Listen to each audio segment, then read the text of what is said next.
decisions right here at the bank. Some places have local branches. We have local roots.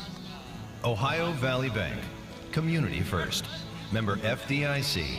Visit us online at ovbc.com.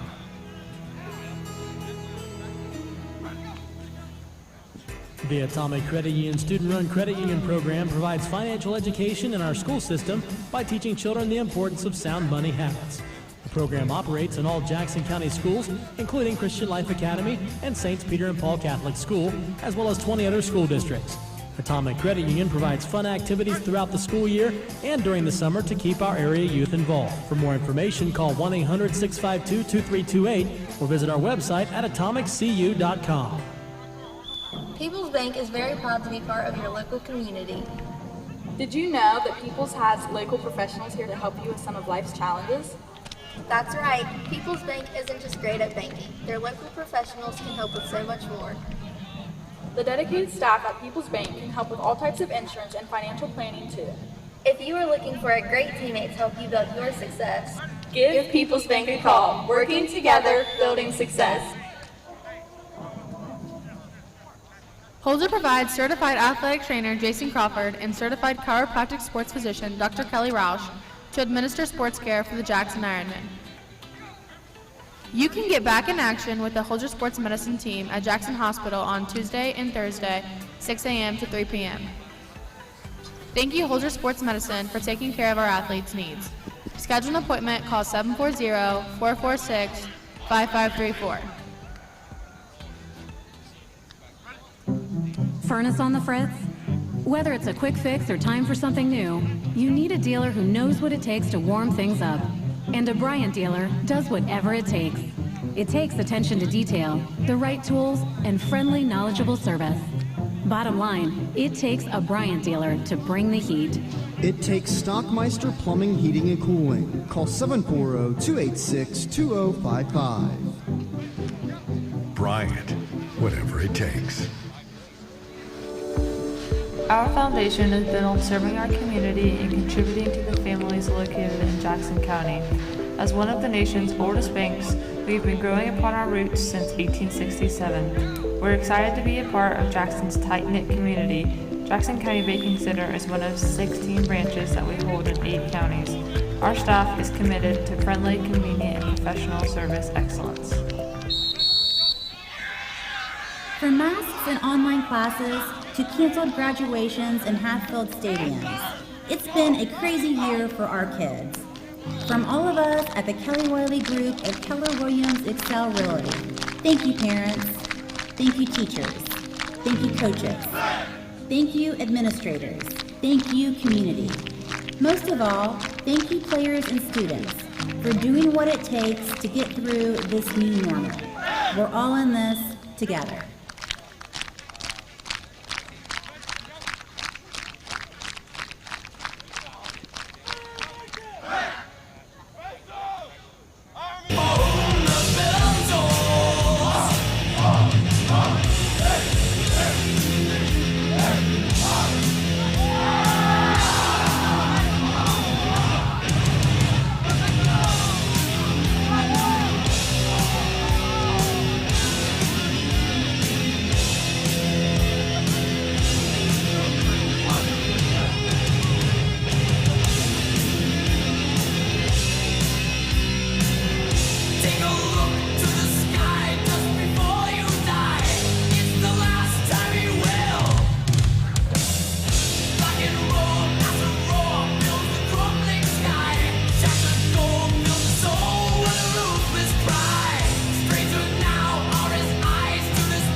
Welcome to tonight's contest.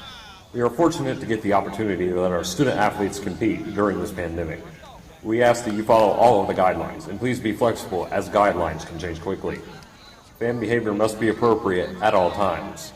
Anyone that is asked to leave a contest at JHS will be denied entry into future contests for the remainder of the season. Coaches, officials, trainers, and administrators are being carefully monitored on how well these contests are administered, so your cooperation is expected at these contests. Please be proud and respectful of your child, school, and community. Please be thankful and grateful the competition is being permitted. Enjoy watching our athletes compete, and let's have a great season. Masks are required, and please maintain social distancing at all times. Families should sit together and socially distance from other spectators. No congregating once inside the facility. Please move directly to your seat. Please do not enter the team bench or locker room areas unless requested by a coach or school administrator. Spectators, please sit as a family group on and in between the red dots and keep 6 feet distance from the next family group using the dots as reference. At the conclusion of the contest, exit the facility immediately. If you are waiting on your child to take them home, please have them meet you in the parking lot. Concessions may be available. After your purchase, please return to your seat. Young children must remain with their parents at all times. Thank you for your cooperation in adhering to these guidelines.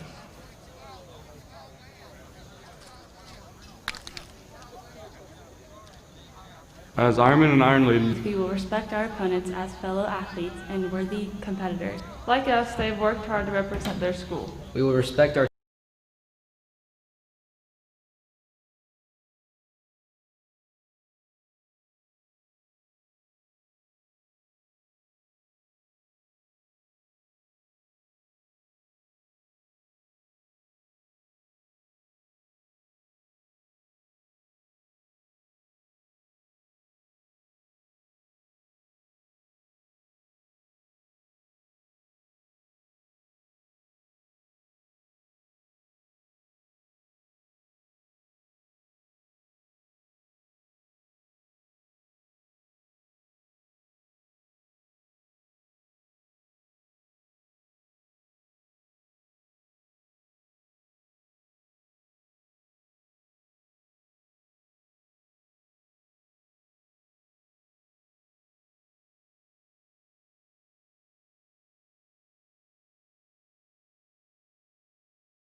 Hillsboro has won the toss and has elected to receive to start the game.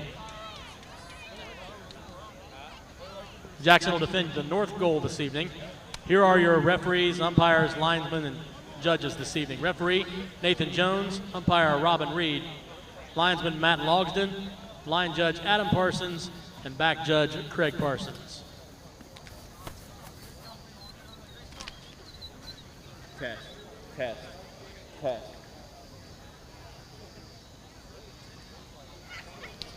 Test, test.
Now, your 2020 Jackson High School varsity cheerleaders.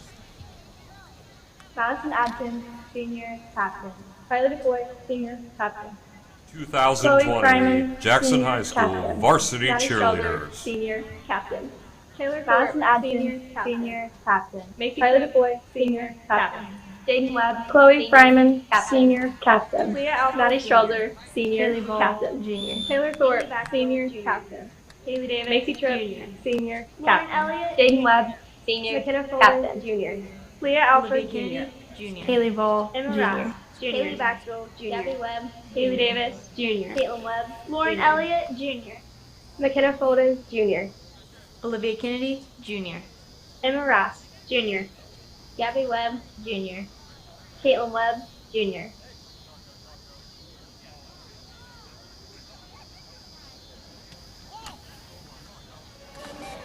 And now for the starting lineups for your Jackson Ironmen. Evan Spires. And 6'1", now for the starting lineups for 215, your Jackson running back, Ironmen. outside linebacker, and junior. Tristan Prater, 6'1", 185, receiver, corner, junior.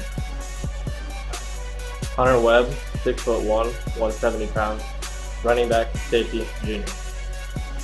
Nathan McManaway, senior, 6'4", 175 pounds, wide receiver, free safety. Traylon Davis, 6'5", 240, tight end, defensive end, senior captain. Grant Maston, 6'1", 220, inside linebacker, junior. Blake Cross, 5'10", 220, offensive guard, defensive tackle, senior captain. Aiden Strauzer, 5'11", 215 pounds, right guard, linebacker, senior captain. AJ Denny, 235, 6'1", offensive line, sophomore. Groff, 5'8", 195, center, junior. Dave Norris, 6 foot, 210, defensive tackle, offensive tackle, sophomore. Ty Jones, 5'11", 190, nose guard, junior. Mason Terrell, 6 foot, 175 pounds, wide receiver and cornerback, senior captain. Drew Bragg, 6'2", 195, safety, wide receiver, junior. Landon Irwin, 6'1", 190, tight end, linebacker, senior. Braden Powell, 5'9", 190, running back, defensive line, sophomore. Holden Blankenship, 5'9", 155, wide receiver, corner, junior. Isaac Kuhn, 5'9", 150, kicker, senior.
Percussion instructor Keith Wilson, auxiliary instructors Tiffany Strong and Alicia Mannering. We proudly present to you the 2020 edition of the Pride of Jackson, the Jackson High School Marching Ironmen.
Now, ladies and gentlemen, will you please rise for the playing of the Jackson High School alma mater, conducted tonight by Assistant Director Mr. Sam Kugel.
Ladies and gentlemen, this season the Marching Ironmen are again recognizing a different branch of our armed forces at each home game. Tonight we ask that all current and veteran members of the United States Navy stand and be recognized as the band plays your service song, Anchors Away. Stand. Horns up. 2, ready, and.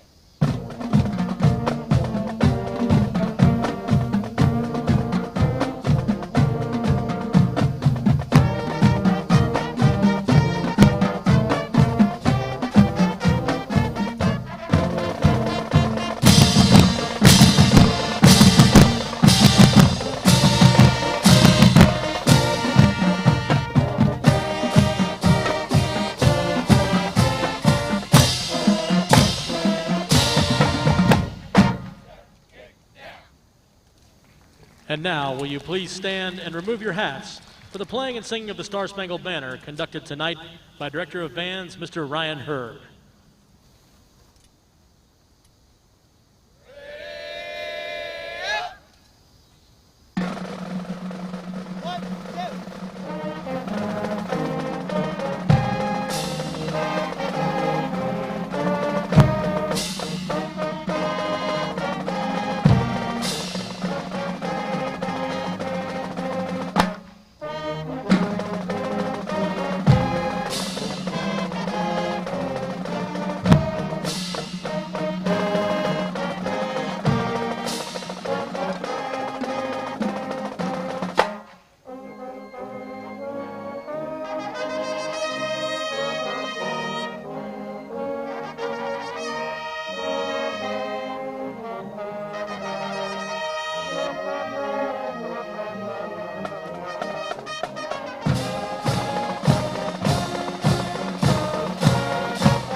Good evening, ladies and gentlemen. the Student Council of Jackson High School and their advisor, Mrs. Cindy Green, would like to welcome you to the 2020 Jackson High School Homecoming festivities. The Student Council would like to thank Greenleaf Florists for graciously donating the Homecoming Queen's red roses for this evening. Lastly, they would like to thank Jackson High School Principal Thad Haynes for crowning tonight's Homecoming Queen. We will now introduce this year's Homecoming Court. Our freshman attendant is Sherry Wilbur. Sherry is the daughter of Miss Amanda Wilbur. She is being escorted this evening by her friend Alice Smith and her cousin Lance Corporal Garrett Wilson. Sherry is a member of band and choir. Our sophomore attendant is Abigail Hopper. Abigail is the daughter of Charles and Kimberly Hopper. She's escorted this evening by her parents. Abigail is a Jackson Marching Ironman majorette, a member of the Eclipse Baton Group, and an active member of the 4-H Barnyard Rascals. Our first junior attendant this evening is Lauren Elliott. Lauren is the daughter of Nick and Rhonda Elliott. She's escorted this evening by her parents. Lauren is involved in the girls' varsity basketball team, cheerleading, the media team, student council, student health council, BPA, Leo's, I believe, and is the secretary of the junior class. Our second junior attendant tonight is Jaden Goodman. Jaden is the daughter of Shane and Wendy Goodman. She is escorted this evening by her parents. Jaden is an active member of band, choir, drama, SIS, GSA, Spanish Club, Girl Scouts, Flag Corps, and the Embrace Her Legacy Masterclass program. Our final junior attendant this evening is Lexi Swain. She's the daughter of Mike and Heather Swain. She is escorted this evening by her parents. Lexi is an active member of Leo's Club, YLA, and Student Health Council. Our first senior attendant this evening is Chloe Zink. Chloe is the daughter of Lisa and Bill Zink. She is escorted this evening by her parents. Chloe is a member of the varsity volleyball team, Leo's Club, GSA, and is also a member of National Honor Society. After graduation, Chloe plans to attend college and study early childhood education. Our second senior attendant is Macy Tripp. Macy is the daughter of Chris and Julie Tripp. She's escorted this evening by her parents. Macy is a member of the soccer team, cheerleading, Leo's Club, Spanish Club, and Student Health Council. After graduation, Macy plans to attend college and major in nursing. Our third senior attendant this evening is Maddie Strauser. She is the daughter of Mr. Jeff Strauser and Mrs. Jody Young. She's escorted this evening by her parents. Maddie is the president of Student Council, president of Interact, treasurer for the senior class, a member of National Honor Society, Regional Scholars, Web Design, STEM Club, Future Medical Careers, Leo Student Health Council, a member of Varsity Track, Varsity Cheerleading, and is the Jackson County Apple Festival Queen. After graduation, Maddie plans to attend the University of Cincinnati and study nursing. Our fourth senior attendant tonight is Sarah Bowman. Sarah is the daughter of Mike and Heidi Bowman. Sarah is an active member of the bowling team, band, drama, YLA, youth and government, Leo's, Spanish Club, STEM, Venture Crew, Girl Scouts 4-H, Tri-M, Buckeye Girls State, Hobby, I Believe, World Leadership Congress, and National Honor Society. After graduation, Sarah plans to attend Bowling Green State University and study marine and aquatic biology. Congratulations to all these young ladies.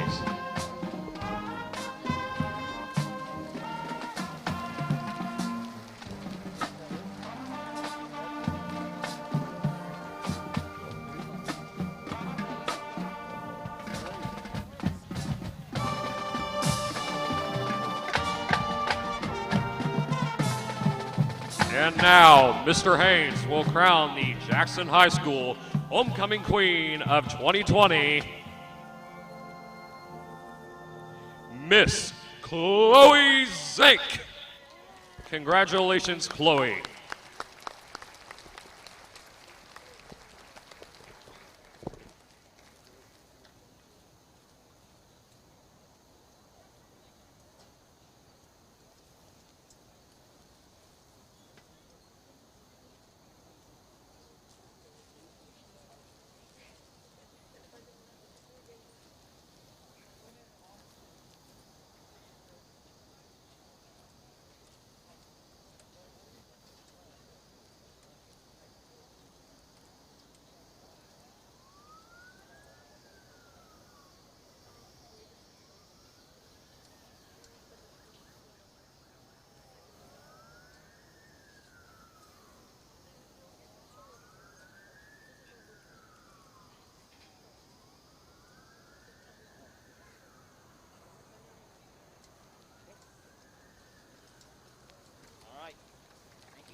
Again, ladies and gentlemen, we welcome you to Alumni Stadium and Holzer Field.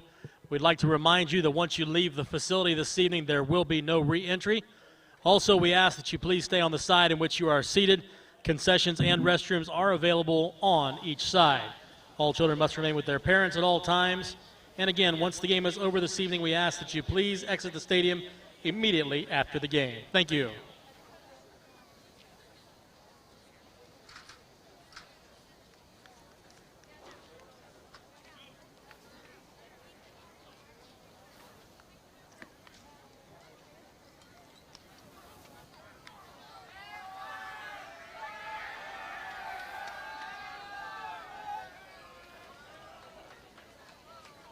All right, Ironman fans, get on your feet.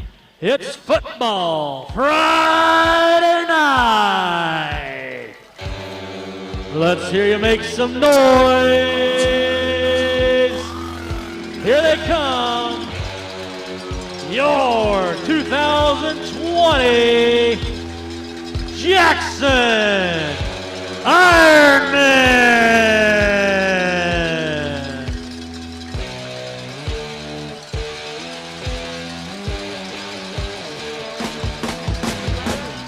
Let them hear ya!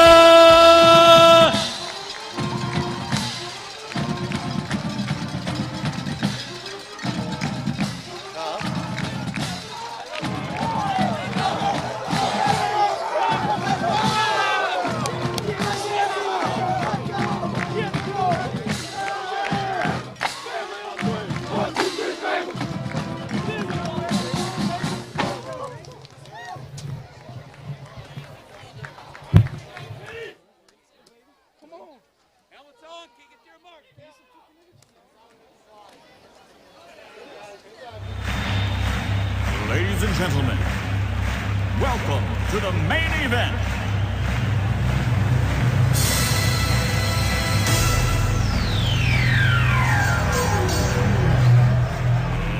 Let's get ready to rumble!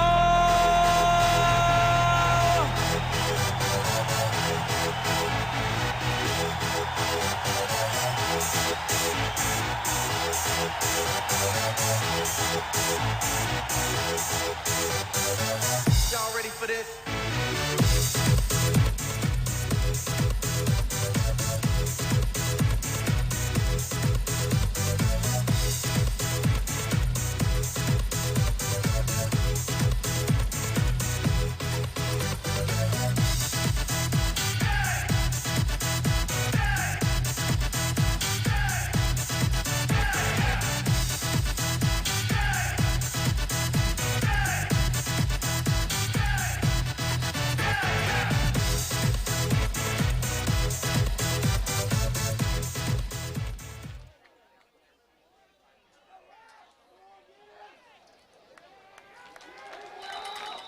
The kickoff was returned by number 15, Kanan Griffin.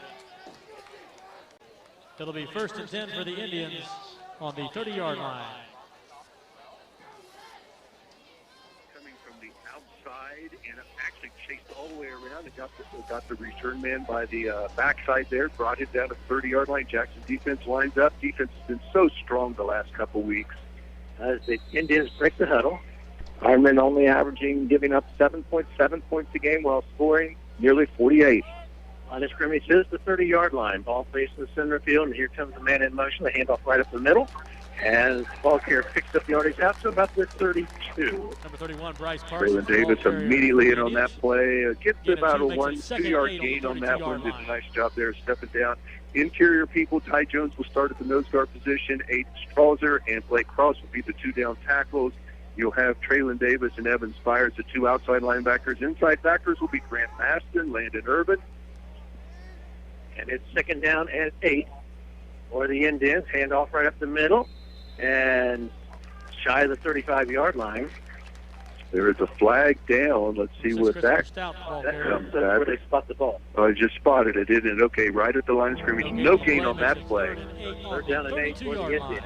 Tristan Prater, Mason Pearl, the two starting cornerbacks, and we will have Drew Bragg and Nate McManaway starting for the Ironmen in the secondary. About as tight a formation as you're going to see. Hillsboro in there real tight, nobody out wide, and the split not very wide either. Under center is the quarterback. That's a 5th count. He's a junior. And they run a counter, and it'll be stopped at the line of scrimmage. The Ironman not pulled on that misdirection play, and it will be 4th down and 8. Nice job there, Blake Cross. I was waiting on that counter along with Traylon Davis. You don't counter back to Traylon Davis. That was a no-no. No gain on that play. Cross and Davis met at the running back for no gain.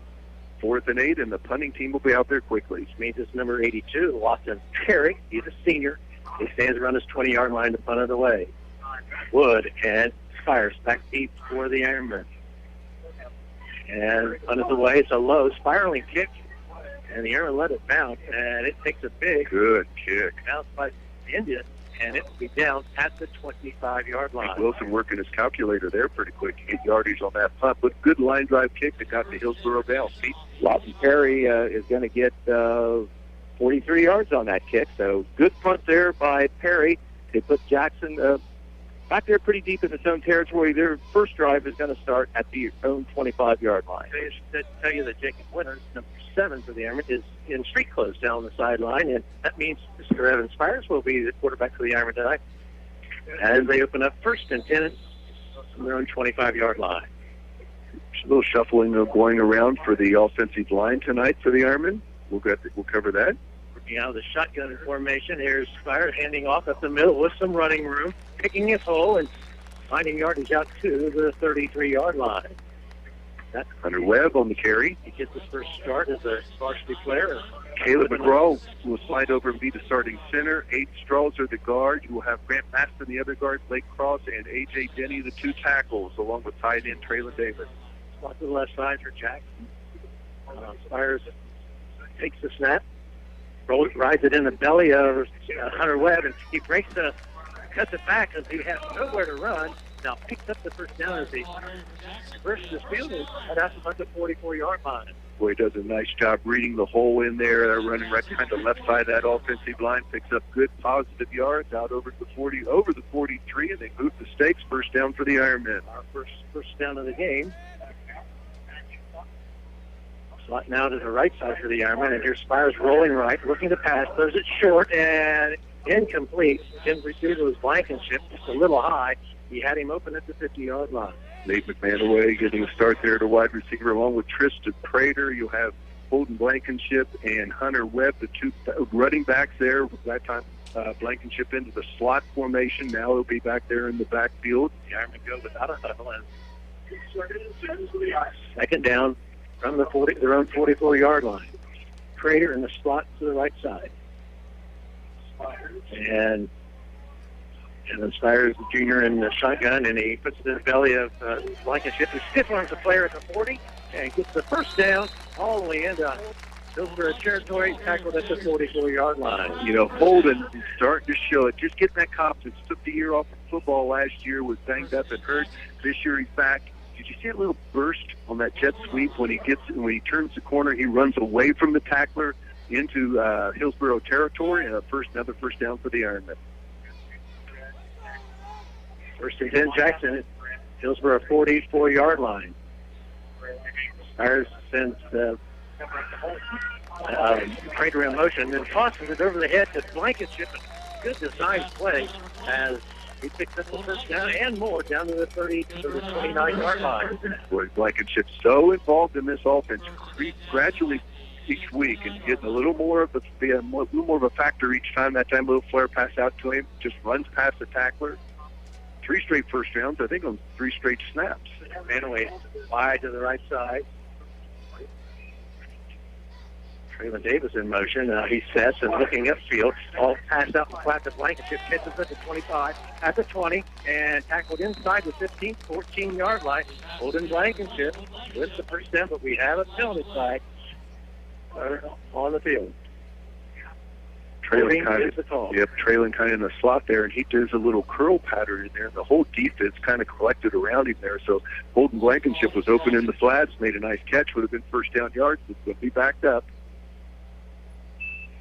ball rests at the 31-yard, or the flag rests at the 31-yard line. You 10-yard penalty from there. 10-yard penalty. So it will remain first down and make it 22 now for Jackson. Ball on the 41-yard line, makes it first and 22 for the Ironmen. 8:18 remaining in this first quarter. We have no score. Hillsboro 3 and out on their first drive. And now the Ironmen looking at a first and 22. And here's the handoff. And kicking his way is Hunter Webb. Gets a pretty good yardage on that carry. But a penalty flag comes in from the back judge. Back judge throws that one fairly late. I think maybe a face mask opportunity here, which should go against Hillsboro. It is indeed a face mask. Hunter kept driving, stayed up. So a lot of times you can force that kind of a penalty just because you're not willing to go down. Each team now has a penalty, and this was a 15-yarder for the Ironmen against the Hillsboro. Should give us a first down. Face mask, defense, inside the 20-yard line, 15 yards into the run, 18-yard line. First down. Ironmen have rolled up 4 first downs in this drive, and they overcome the holding penalty. They're first and 10 at the 18-yard line. Back to the backfield, along with Spires, and Spires rolling, wants to pass, looking, now he'll run, and wow, big collision there at the 18-yard line. Spires took the shoulder down and picked up positive 3 yards. And tackler went backwards on that one. Evan showed his strength on that play. Had good pressure on him from the start. He had to fight through a would-be tackler in the backfield. Then when he turned upfield, gets 3 yards when there was really nothing but a sack possibly. But it came to 3 after that. Could not find an open receiver. He kind of punished the tackler a little bit. The Ironmen break the huddle from McMahon away wide to the left. Prater in the slot that way. Webb and Blankenship stand beside Spires in the backfield. And he's looking to pass again, throwing it deep into the end zone, and it will be caught for the touchdown for Prater. Boy, this is a beautiful flag pattern. A lot of times he runs that post this time, and he has been going to the middle. This time he fakes middle, goes to the outside to the back cone, and a pretty pass by Evan Spires lays it up in the air. Tristan does a good job of getting his feet in bounds, making another catch. 3 touchdowns last week, and he gets the first one tonight. 18-yard reception. It was a touchdown. Tristan Prater gets the Ironmen on the board. I think that's his 7th reception as a touchdown this year. Leads the Ironmen in touchdowns at this point in the season. Isaac doing well. Kick. As Spires will hold. And Cross will snap for the extra point, and it is good. Breaking the action here at Jackson High School. For Jackson 7, Hillsboro nothing, and we'll be back to Jackson Ironmen football. Do you have a roofing or siding project? At Higgins, they manufacture steel roofing and siding every business day with 16 colors in stock and 70,000 pieces of trim. They are prepared to ship your project immediately. Remember Higgins for your 40-year warranted, Energy Star compliant, American-made steel roofing and siding. Located on AC Avenue, just off 35 in Jackson. Call 800-782-4239 or visit them on the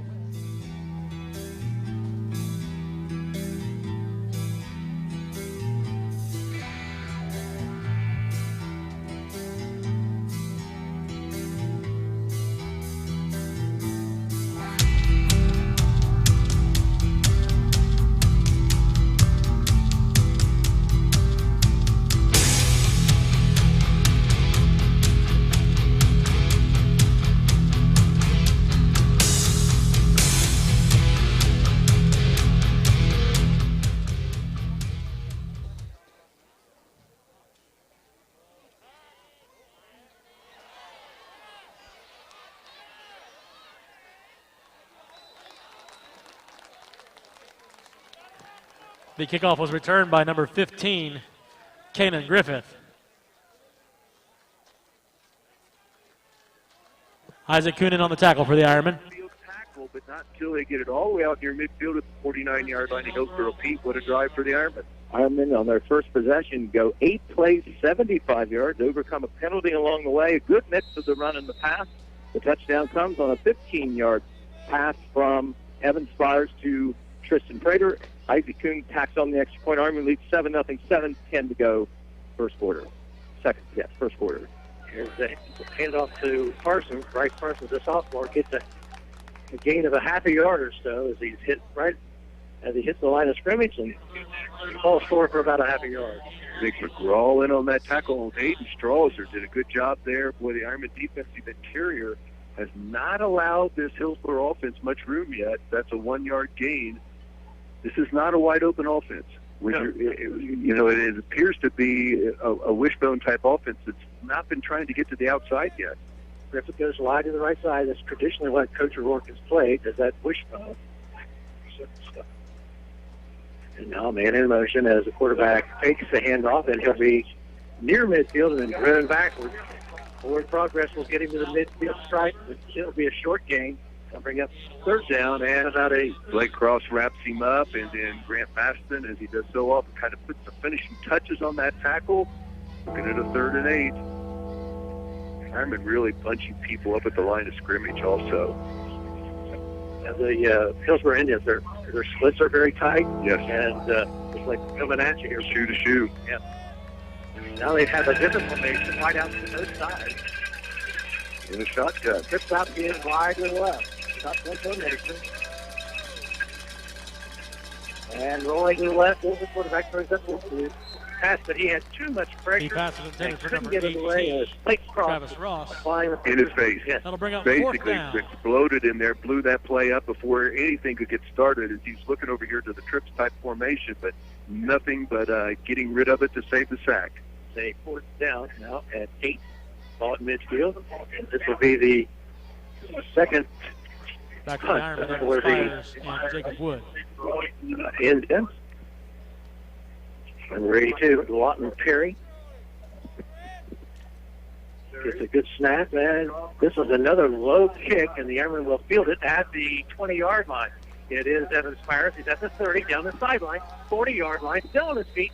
Ran out of bounds. Return by number 15. 44-yard line. Boy, that could have gone all the way inside the 10-yard line. Evans fields it off the bounce and then breaks the tackle, breaks to the outside at in front the 43-yard line. Crowd, 1st and 10, takes Jackson. it out near midfield. Nice return. That was a 30-yard punt. Evans Spires picked it up on the first bounce, not afraid to field it there. Had a little bit of room to run, and he went right up the sideline for a 23-yard return instead of being deep in our own territory. Jackson with good position at its own 43-yard line. Ironmen lead it 7-0 as we approach the 5-minute, 23-second mark in the first quarter of play here at Jackson High School. Or are we building depth? I mean, when you think we got Evan Spires, the second quarterback, getting his second start, we got Hunter Webb and Holden Blankenship as running backs.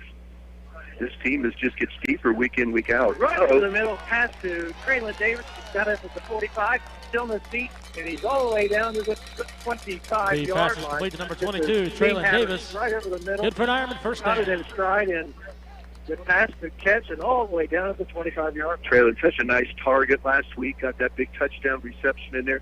That was a play we saw last year when he averaged about 40 yards per reception for his season. Caught him right down the seam, then he rumbles his way all the way down to the 25-yard line. Nice play by the tight end. Wanting to pass again. Here's Spires to Prater, just overthrown. Pass is intended for Tristan Prater, number 14. Defender beaten as he had a couple steps behind him and just overthrown. Stops the clock with 5:03 remaining on a 2nd down and 10 now. To be honest, our offense loves it when Prater's out there with kind of one-on-one coverage. Such a difficult guard. That time got behind the defender by about a step. The throw just out of reach. Spires comes over to get the play from sideline and Coach Hall. Ironman's out of huddle.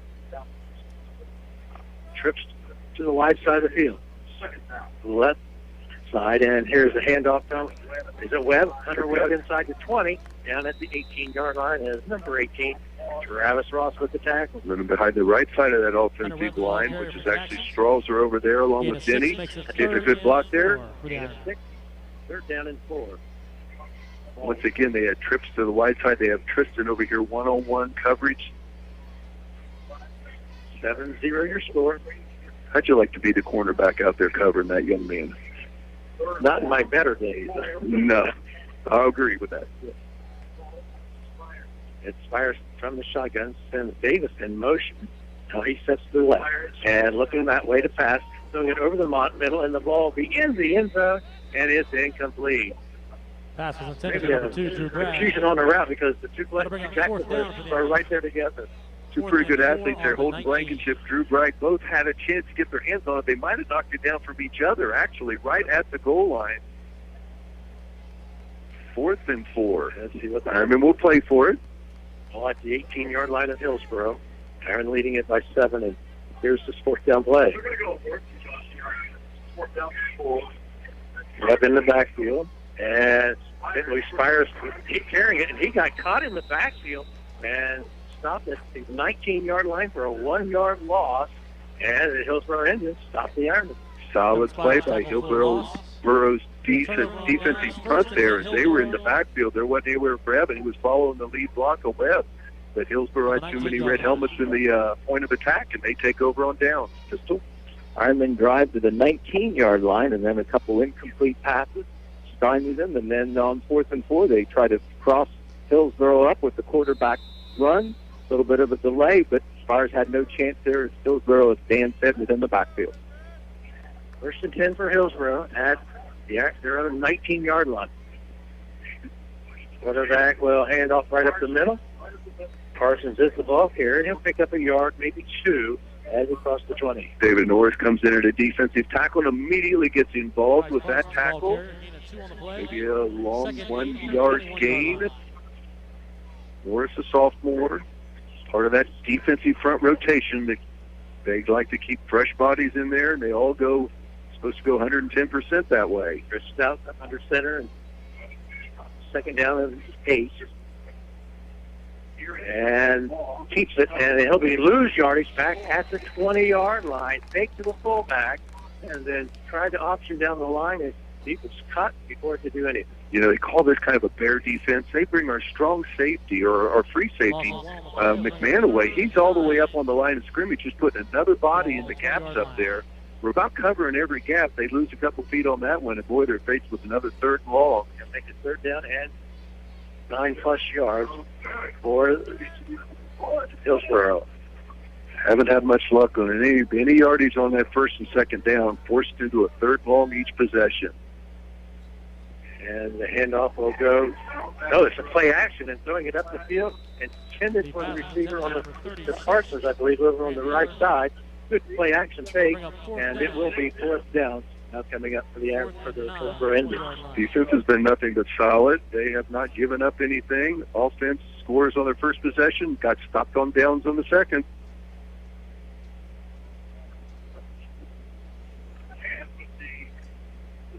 Lawson carry back again, standing this time inside his 10-yard line, punted away. If we can field this line drive punt he gets, we'll get good field position. It's got some height on it. It's no print catch, and it looked like it may have hit one of the Ironmen, but apparently it didn't, and it rolls dead. He's down at the 45-yard line of Hillsboro. Ironmen have a short field, Pete Wilson.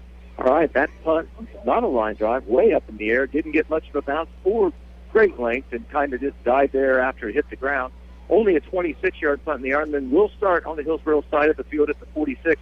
Clock leads 2:45 to go in the 1st quarter. And the Ironmen lead at 7-0. Last drive, their 2nd of the game, fizzled as they couldn't connect on a 4th down and around the 19-yard line. Talked in the pregame about the balance of this Ironman offense, the rushing yards and passing yards. This team is capable of being successful both ways. There's a fake jet sweep, and here's Spires keeping it himself and picking up yardage down to the 40-yard line. It's about 6 yards on that one, running right behind that right side of that offensive line, faking the jet sweep. That brings up 2nd and 4. With 2:25 remaining, the clock is moving here in the 1st quarter. Wide out to both sides, slot to both sides of the field. Spires turns Blankenship in motion to take the end, looking downfield to Mason Burrell, and he's got the catch in and out of the hands. And defense right there on him, and he's going to have a penalty against Hillsboro. Pass interference, it appears the flag was thrown. Ethan Perry was right on Mason's inside shoulder, got a hand in there a little before the football. Excellent pass. Looked like for a chance we had a shot at it, but the interference is going to be called, and keep this drive alive. 15 yards from the line of scrimmage, not where the spot. It would have been down about the 5-yard line. It was.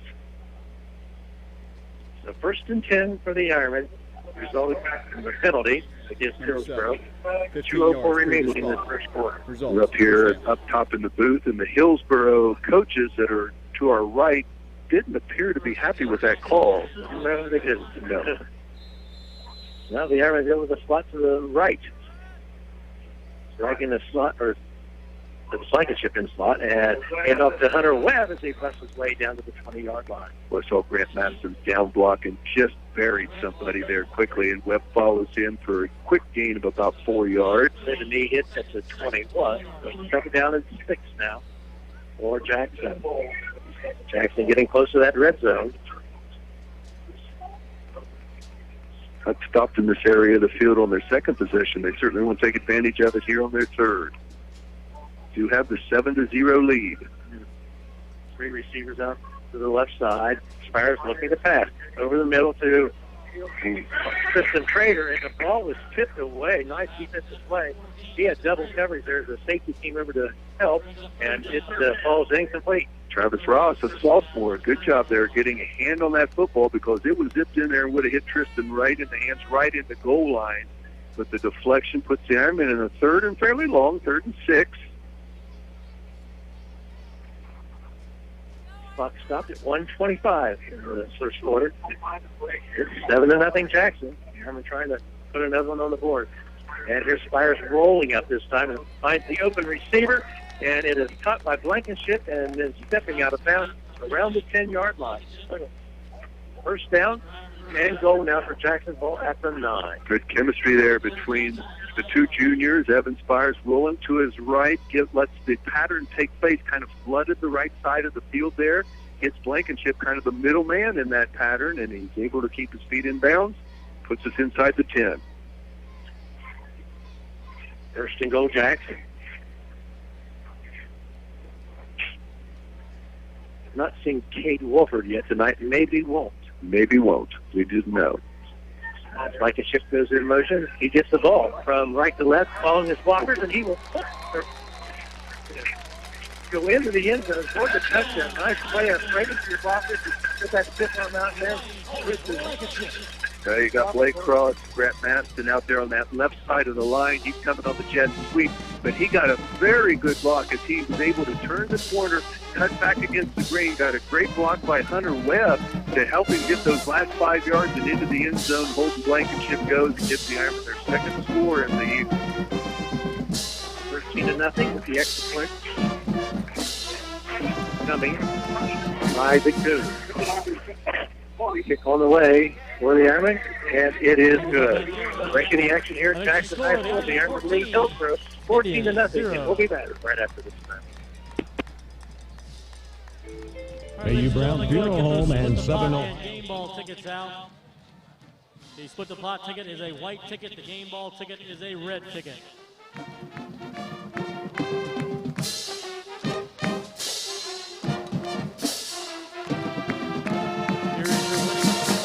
This evening for $150. Your winning split the pot ticket number is 530118. 530118. Your winning split the pot ticket number this evening. Winning game ball ticket, which is a red ticket, 769770.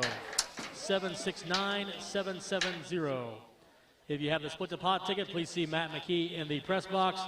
If you have the winning game ball ticket, please see Greg Blankenship after the game.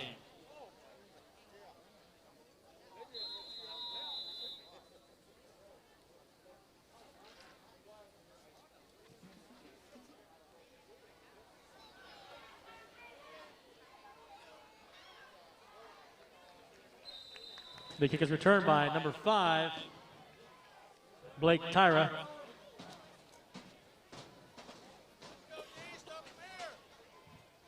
It'll be 1st and 10 Hillsboro on their own 45.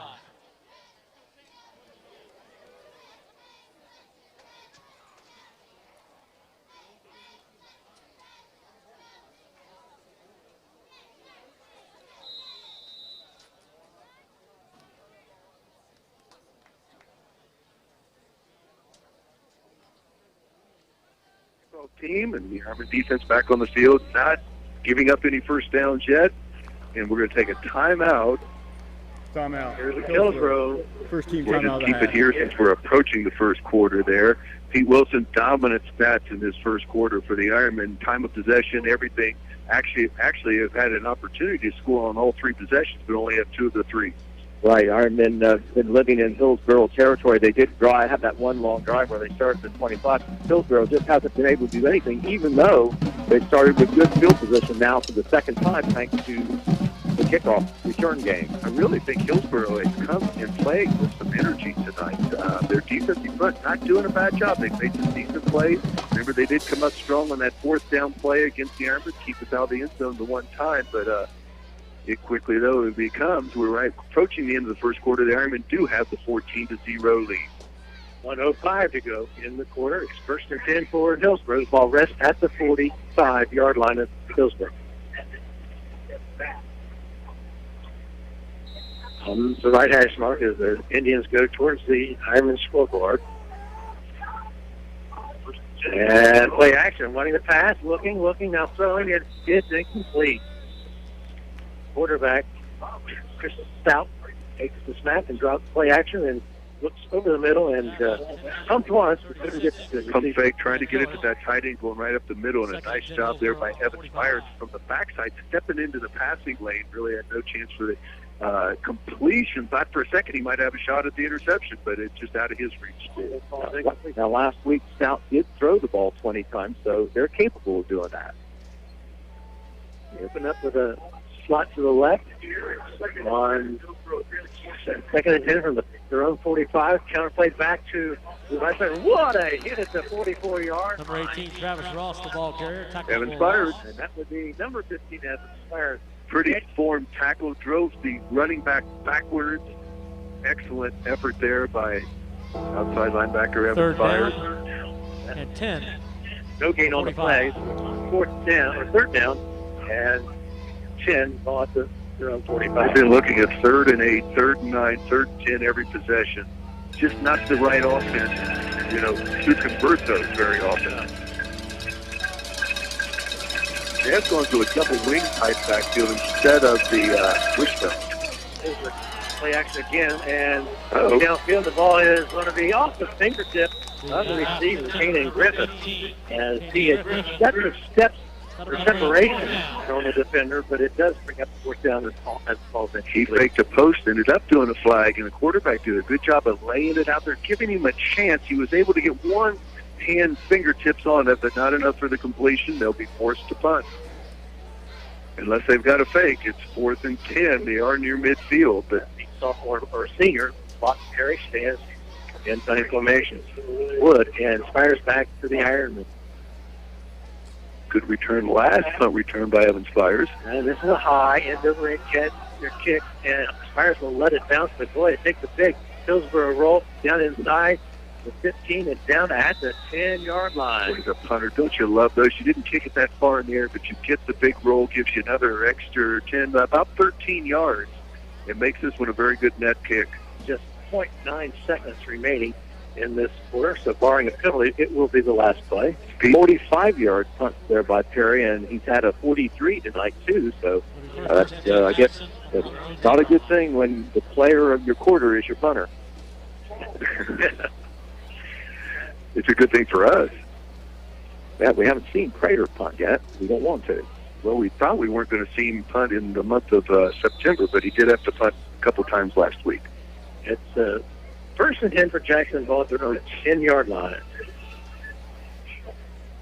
Spires, Blankenship in motion. They hand it to him. He goes around the left end and turns it upfield near the about a 6-yard gain, and that will end the first quarter here at Jackson High School. The Ironmen lead Hillsboro 14-0. Jackson Ironmen football continues right after this.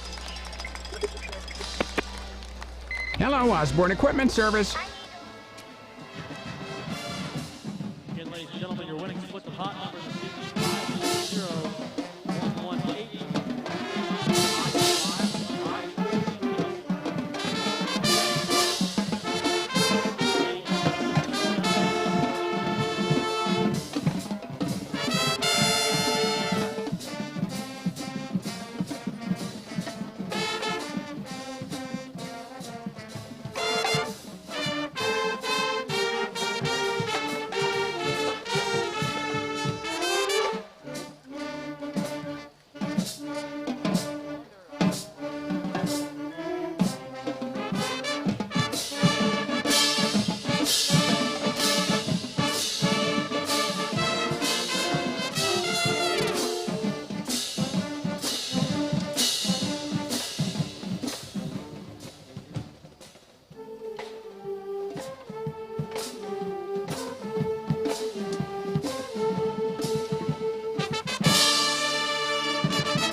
down.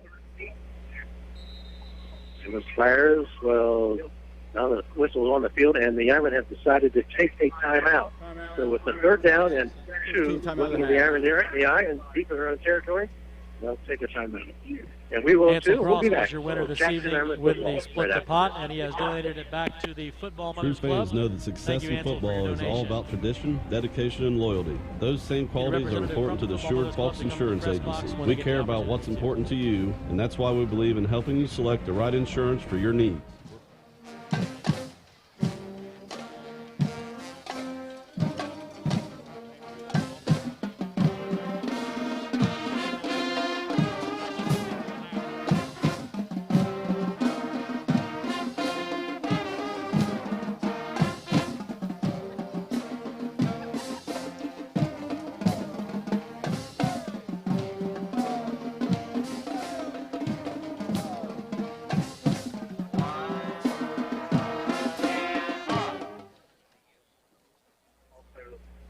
Ironmen deep in their own territory, want to keep this drive alive, need to get to the 20-yard line to do so. There's pistol formation. Now we have motion, and Spire playing the pass. Players Both it out. wide open. He's stopped by Wolford at the 23. He's at the 30, the 40, the 50, down the sideline, and run out of bounds at the 36-yard line. Nice execution on that pattern. You had the jet sweep coming that Wolford. way, kind of fake to hold Blankenship. Good for And Ironmen, first down. Kate Wolford just kind of floats out there into the flats. Evan Spires hits him on perfect touch First pass. and 10, Jackson and on the freshman 33-yard turns line. the Jets on, takes it all the way down to the 33-yard line. Good execution offensively for the Ironmen. Ironmen get benefit of the spot that steps out at the 36, but the official has at the 33. So we'll take that. The Ironmen, that was a big first down conversion, or third down conversion. The ball deep in Hillsboro territory. And they hand it to Wolford. He has some running room as he cuts it back across the green, and he'll pick up positive yardage. Late flag. But there are several flags in play. The second flag is definitely a face mask on Kate Wolford, but the first one probably is going to go against Jackson. Some kind of motion penalty, I think. Yep. Picked up about 13 yards. This will be offsetting, I believe. We're just underway in the second quarter here at Jackson High School. Kate's got a couple opportunities, and he looks pretty healthy. It's a good sign for the Ironmen. That was a 50-yard catch and run, more of a run than a catch, but you have to catch it first, and that's what he did. See that little burst of speed that he has, that sense of where the daylight is. Use the sideline to get some extra yardage, and as much as he could there, 50 yards. Illegal procedure against the Ironmen. First, the foul face mask against Hillsboro. He's offset. Do they offset? You don't back up 5 and then go 15, do you? I don't think you do that unless it was a Illegal dead ball. shift. Offense. 2 players moving before the snap. Personal foul, face mask, defense. Those 2 penalties will offset. Okay. First down. First and 10. Right back where we started from on this series, on this down and distance. Okay. Ball is at the 33-yard line. And the Airmen have Evan Spires and Wolford in the backfield. Slot to the left side. And then the slot is Blankenship. Now Davis goes in motion. And Spires wants to pass. Going right over the middle to Davis. He's got the receptor at 28. Turns it upfield all the way down to the 20-yard line. Good to see we're starting to utilize the 6'5" tight end, outstanding player, Traylon Davis. That time had him in the slot, brought him over in motion. He just found that little opening right over the middle. Evan hits him in stride. He carries it down to the 20. Interesting score. Chillicothe Cavaliers 14-0 over Miami Trace in the first half. A banged-up Miami Trace team. I hate to say they left here kind of limping out of the stadium last week. Trips to the right side for the Ironmen. Here's Spires looking to pass into the end zone. The ball will be in and out of the hands of the defender, and it's incomplete. Trying to put it up in the air and let Traylon go up there after it in the end zone, but the defender gets both hands on it, couldn't hold on to it, goes incomplete. Yeah. 2nd and 10. At the 20-yard line, clock is stopped. At 10:29 as the Ironmen lead it 14-0 here in the second quarter five. Yeah, that's a big game for Chillicothe and Miami Trace. Chile wins. They play for a league championship next week. If they would lose, then they at least could be playing for a co-championship or a piece of the crown. Right, there's a handoff to Wolford. Wolford taking his hole, and he gets a positive yardage, so he's down inside the 20 to the 18-yard line. Ironman with the 14-0 lead. Ball in the red zone, but looking at a 3rd and long. Well, 3rd down and 8. Evan runs all the way over the sideline to get the exact direction there from Coach Andy Hall. Waverly Tigers in a good season. They're undefeated. 21-0 on the mighty Memphis Falcons. Here's Spires. He hands it to man in motion. That's Blankenship. It breaks, nearly broke away. But he's going to be dropped for a loss back to the 22-yard line. Now they are looking at 4th and extremely long. It'll be 4th and about 12. Has the lead in this game, but I will say Hillsboro is fighting hard in there, and there's another timeout on the field. Timeout has been called with 9 minutes and 25 seconds remaining in the first half. That timeout was by Jackson, and we'll be back after this. Hey, Brad. Yeah, Peyton. See that?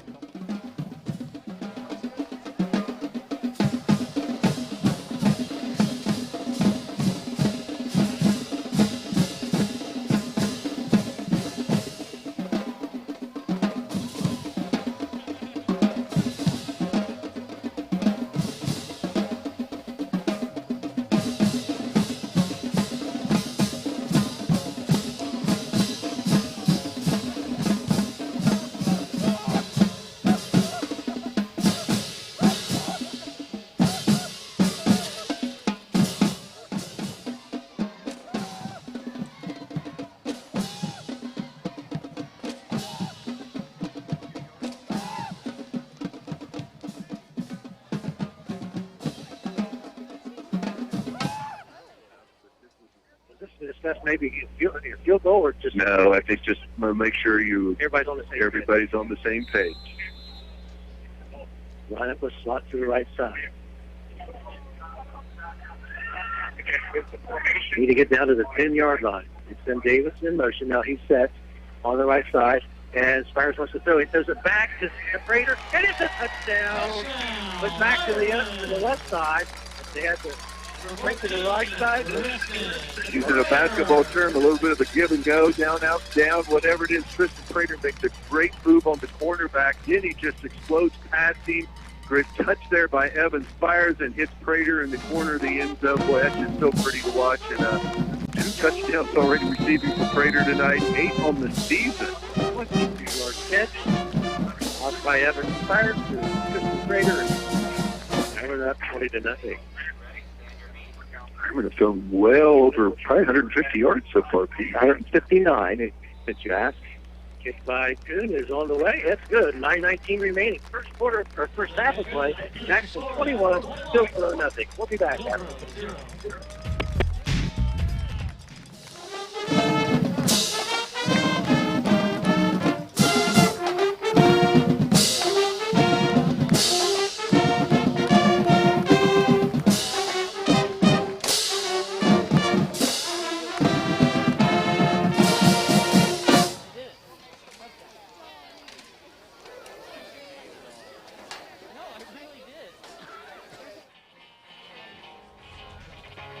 For over 100 years.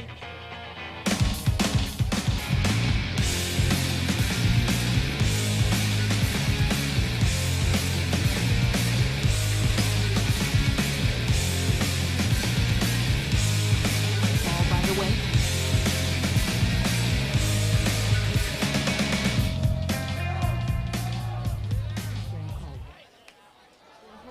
Or visit holzer.org. Back at Jackson High School as the kickoff while we were away, and the kick pretty deep at the return man for Hillsboro left it bounce, and then Oh, wait a minute. I can go back and get that Clyde ball. Coons kicks it over his head. Did a great job of landing it near the 10-yard line. Had good backspin on it because it just died right there. So he just decided to take a knee, and the Ironman defense puts a long field in front of Hillsboro, Pete. 8 plays, 90 yards, longest drive of the year for the Ironmen. And touchdown comes on a 22-yard pass to Tristan Prater in the left corner of the end zone. Beautifully placed there by Evan Spires after Prater ran a pattern to get open. Extra point good by Coon. He's 3 of 3 for the night. Ironman leads 21-0. We've got still 9:18 to go in the second quarter. Now an operation quarterback. Can't play action. Is he looking? Right up the field, and the ball is overthrown. Another 25-yard line. The intended receiver. Number 25 for him is a good athlete, Derek Witt. He's a junior, very athletic kid. Probably makes some great catches in pregame, but that one a little high. Good coverage there by Drew Bragg, who had 2 interceptions last week. He, along with Holden Blankenship, 2 young men coming into their own, get a little better every week. Set out the football their junior or their sophomore year. Sophomore years, but they're big factors on this football team as juniors. They have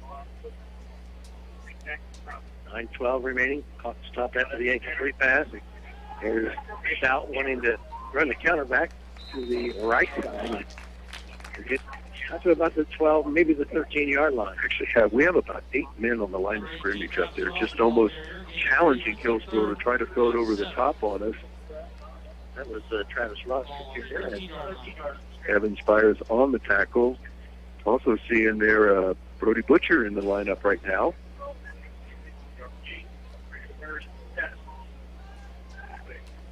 Ty Jones in at middle guard right now, too. And on 3rd down and 7. Shotgun formation. Here comes the snap, and the reverses his field. The quarterback wants to throw up to the left side, and it looks like Nate McManaway. Play by the senior. Landon Irvin does a great job of putting pressure on the quarterback, rolling to his left, had to throw back around his shoulder. There was number 6 right in his face, throws it down the field, and McManaway steps right in front of the receiver to haul that interception in, and the Ironmen get a turnover. Hit the short field at the 21-yard line of Hillsboro. McManaway's done such a nice job, can play about anywhere for the Ironmen. There earlier, he was right up on the line of scrimmage. Now he's back there in coverage, comes up with the interception. Ironmen had 3 interceptions last week, another one tonight. And now looking at a short field, 1st and 10 at the 21-yard line of Hillsboro. Formation, 2 wide right, 1 wide left. Fires Hunter Webb in the backfield with him. He gets the snap and looks left, now right, now thrown deep into the end zone, and it will be caught by Traylon Davis. Wow. That one Traylon came back for was well covered, went up high in the air to grab that one right in front of the outstretched hands of the defender, who he had about a 6-inch height advantage on, and pulls that one down in the end zone, lifts it up highly, kind of show the crowd I did hold on to it. Pretty passing catch. 21 yards, touchdown, 1 play, and the Ironmen up 27-0.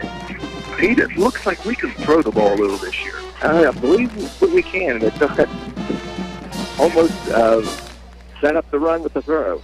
2 quarterbacks that can throw it out there, and we got a number of young men that can catch it. Extra point attempt, and it will be good. 28-0 is the score. Jackson over Hillsboro. Another break in the action. Jackson under football team.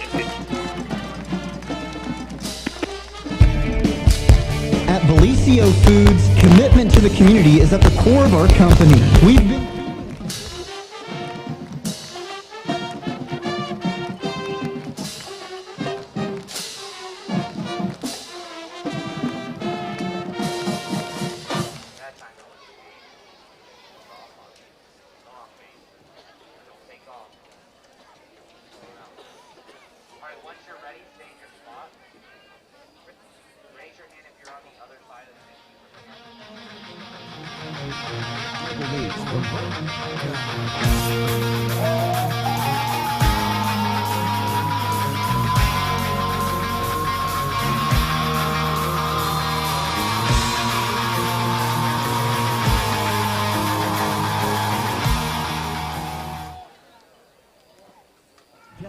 on Scott Lane in Wellston.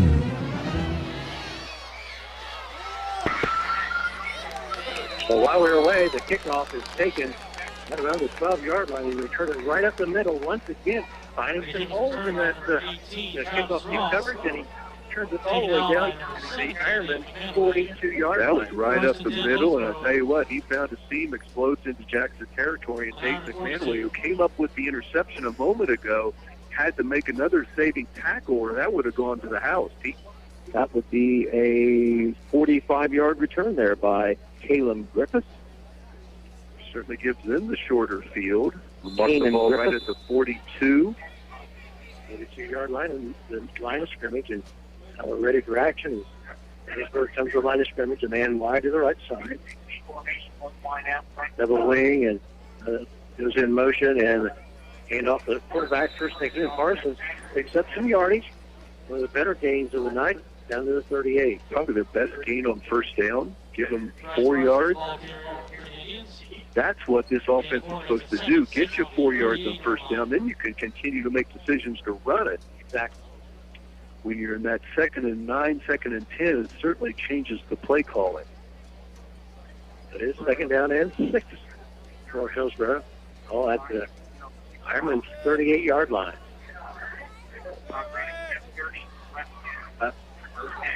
8 players, or 9 players within 3 yards of the line of scrimmage. Right up the middle, and nowhere to go. Maybe a half a yard or so. The ball carrier. Pile of Jackson Ironman on that tackle. Blake Cross again on the bottom of the pile, along with Caleb McGraw. Good job there by the defensive front. 3rd and 5. Clock running. We're under 7 minutes now in this first half. Ironman with the 28-0 lead. And it's 3rd down and getting 5 at the 37-yard line. 3rd 5. Slot to the short side of the field. And it fits that way. And Parsons will some room. Maybe have the first down as he goes inside the 35. Right out of bounds around the 34. Tackled by McManaway. He's going to come up about a half a yard short. They obviously will play for it at this point of the contest on the field. They need 1 yard. Well, it's about a full yard, isn't it? Yes, it is. The line of scrimmage is the 33. Coach O'Rourke calling the play into his huddle there. This would be the first down of the night, Pete Wilson, if they can convert. It's the first time they've had a good down and distance. Absolutely. Everybody inside. And quarterback rolls to the flat, looking, and he got the first down and run out of bounds on the Hillsboro side of the field, around the 30-yard line. And it's good for Hillsboro first down. It's a first down for Hillsboro. It's a life for them. And I'll take over down here at the Ironman 30. Amazing what a good kickoff return can do to give you a little field position. Now they get a first down. Now they got a little bit of a kick to their step. On the left hash line. That's been all Jackson up to this point. See if we can stop this drive. Griffith comes wide to the right side. Double wing, and now in the center of Stout. And move it along the line of scrimmage, or in the backfield. Boy, this is painful for them. It's only a 5-yard penalty, but this certainly hurts their offense with the double wing offense or the wishbone attack. First down. Delay of game. Is that what they call it? Because they had 2 people in motion also. Yeah. I think that the delay happened prior to that. Regardless, it's first down and 15 now. Ball moves back to the 35-yard line. Now they come up with a new formation. McGraw and Cross in there at the tackles. Jones at the nose guard. And there's play action as he rolls on a big hit, and the ball will be intercepted at the 18-yard line. Coming up to 25 to 30. It's Tristan Prater. He's at the 40. He's going to go all the way. No flags. I don't see a flag yet. 10-5 touchdown, Tristan Prater. Huge hit on the quarterback by Blake Cross. Throws it up in the air down the field. Tristan Prater then steps in front of it And I don't think he touched, even though he looked so fluid out there in the open field, running down the near sideline, takes it all the way to the house, and Hillsboro has a player down, and I got a feeling it's the quarterback. I think it is. He was hit hard by Crosses just as he released the football. Tristan Prater with a big touchdown defensively. Give Prater an 82-yard interception return for the touchdown. And definitely a big assist there, as Dan said, to Blake Crosses. That had something to do with the way that pass floated out there. And Prater, though, turned it around and went the other way very quick, kind of just navigated his way in between the would-be tacklers, and then it just became a little bit of a foot race down the sideline, and he was going to win that. Not having a bad game, the young man. 2 touchdown receptions and now an 82-yard interception for a score. 3 scores again tonight. He had 3 last week. And this is the first half. That's his first time it hadn't been a reception for a touchdown. It was a reception. Well, true, but not a pass reception. Come on. All right. Isaac Kuhn will try to tack on the extra point. And he will be 5 for 5 tonight. 5 minutes and 36 seconds remaining. Jackson 35. Hillsboro 0. We'll be back after this. I'm so bored. There's nothing to do here. That makes one of us because I go bowling at Leo and Wilson every week. You do? Yes, I joined the league, which means I go to Leo, Wilson to bowl and have fun socializing with my friends weekly. Do you ever get hungry when you go bowling at Leela of Wellston? Not anymore, since Amori's Pizzeria popped up inside of Leo of Wellston. They bring award-winning pizza to my bowling team's table every week. Man, that sounds like fun. Can I still join the fun at Leela of Wellston? Sure you can. Leagues are now forming. Stop in at 15 North Park Avenue in Wellston or give us a call at 740-384-6670.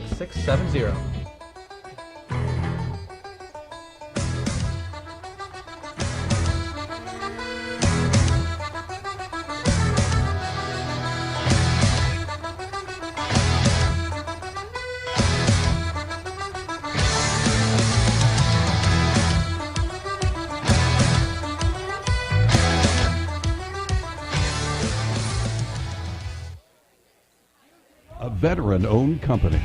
Go Ironmen. Back here at Jackson High School, the kickoff is taken by. So it was returned by number 15, Kanan Griffin. At the 10-yard line. And he's really hit hard as he. Jake Wood on the tackle for the Ironmen. Good kickoff by Isaac Kuhn. It'll be first and 10 for the Indians. Jake Woodford gets a good tackle on the kickoff team. 21-yard line. No, that's Jake. Jake Wood with the big hit. Nice job there. Good coverage. And you know what? Isaac Kuhn having his best night kicking the football. And he's kicking deep. He's made a tackle to save a touchdown and kicking those extra points. Pete Wilson. Yes, that was a touchdown by the defense this time, as especially Prater gets credit for the 82-yard interception return. Extra point is kicked on by Kuhn. As you mentioned, he is now 5 for 5 on the ETs tonight. Still play at 5:29 to go here in quarter number 2. And Scoundrel in the center. And counter action and picked up his handoff and stood down and it ended about 1 on the play, or less than that, but he's tackled right there at the center of the field. Grant Maston just filling that hole, making a good tackle, helping there by Ty Jones. Literally a gain of a couple feet. Pretty big compliment Coach Hall gave Grant Maston in the pregame show, calling him one of the best linebackers he has ever coached and seen play high school football. I mean, he's a junior, and boy, he makes plays every week. And it's now second down and a long 9 for the Hillsboro Indians. And this handoff will go right up the middle to Bryce Parsons. And the sophomore will get about a yard and a half. So make it third down and 8. Jones on the bottom, Caleb McGraw in there, both wrapping him up. And this is the dreaded 3rd and 8 that Hillsboro doesn't have much success with.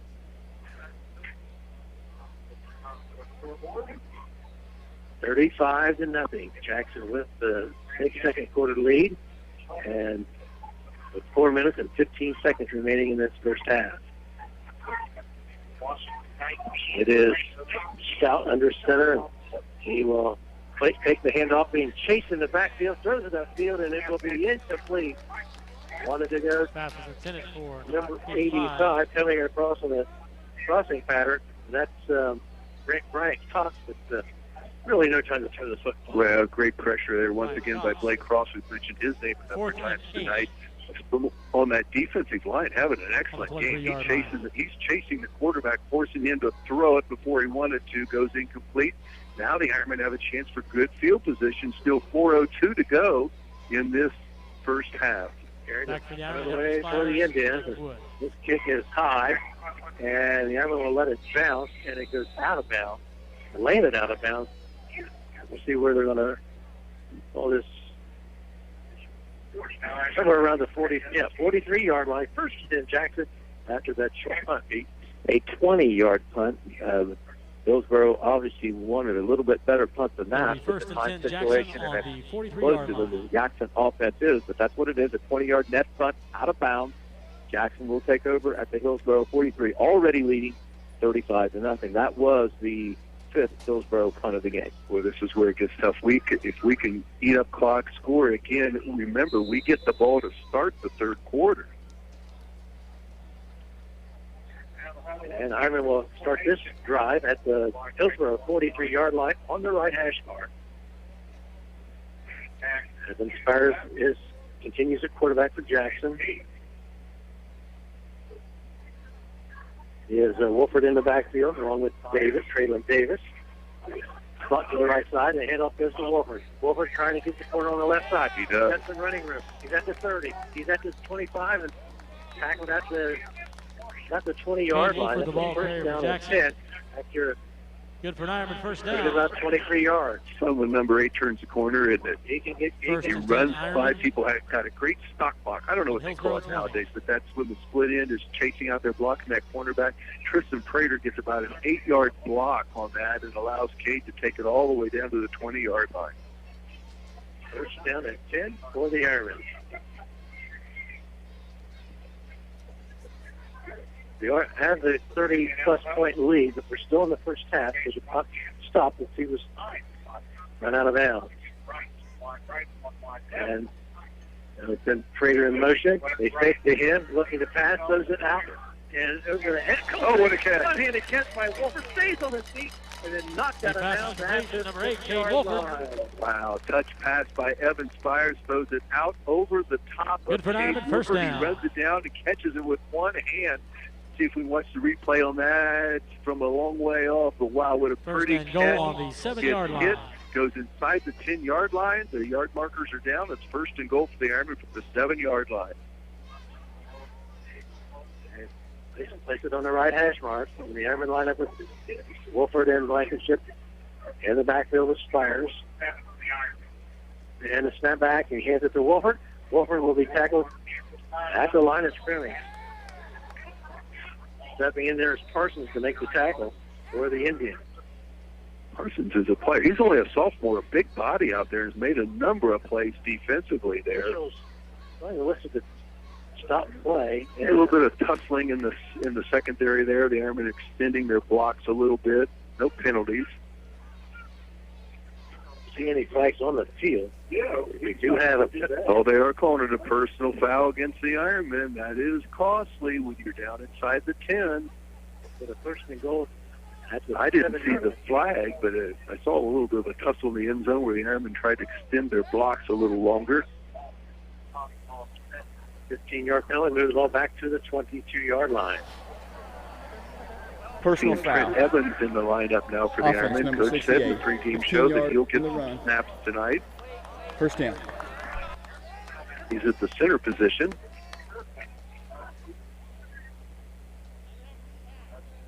And Adam Spires looking at now a first down and goal from the 22-yard line.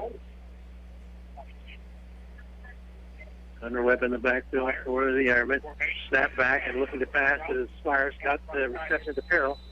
And Mason is out of bounds, runs out of bounds around the 15. Good quick out pattern, picks up about 7 or 8 yards, kind of cuts into the deficit down to the 15. Second and goal. Mason's first catch of the night. Almost wasn't far from getting a long one early on when the secondary man got a hand in there and blocked it. Spires just hit the 200-yard mark in passing. In the first half. In the first half, yes, it is. 195 last week.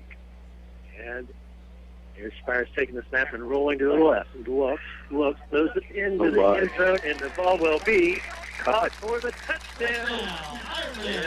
Hey, Holden Blankenship running that out pattern, came from a slot formation, going to right down the seam, and then breaks to the outside. Evan able to roll to his left, bought time, and then hits Holden right at the 1 yard line. Holden gets inside the flag for another score for the Ironmen. And it's 41-0 with 3:10 remaining in this first half of play. The first half by Blankenship. Numbers of the first half stats, as Pete will give them to us here at that time. The Pete Wilson fan club has a lot to listen for at halftime. They may be the stat fan club. There's the kick, and it is on the way, and he's perfect tonight. 42-0 with the lead over Hillsboro, and we'll be back after this timeout. When your vehicle or semi finds itself stuck on the road.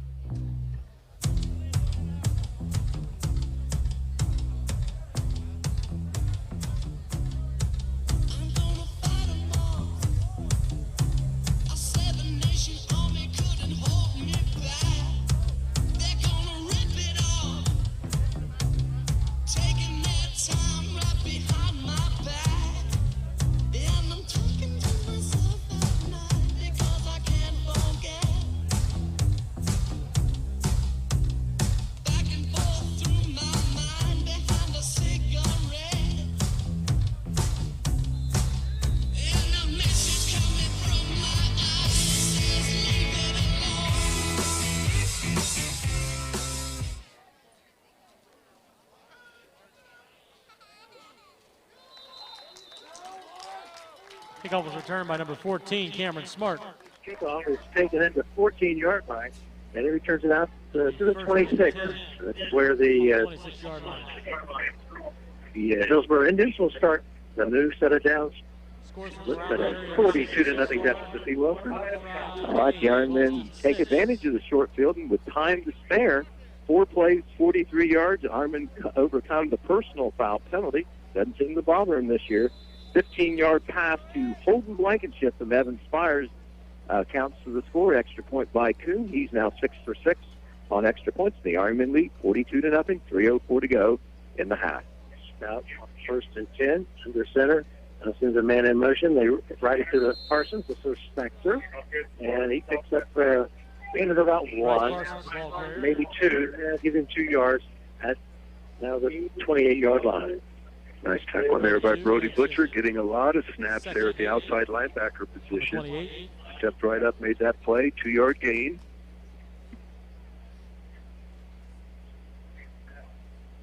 Aiden Strauss are in there at one of the down tackles. The Ironmen, as we say, continue to rotate those front 3. Right now, it's like it's cross, Jeremy Strauss. And it's 2nd and 8 for Hillsboro. And the handoff to Parsons this one time going left side. Tackled by Grant Maston.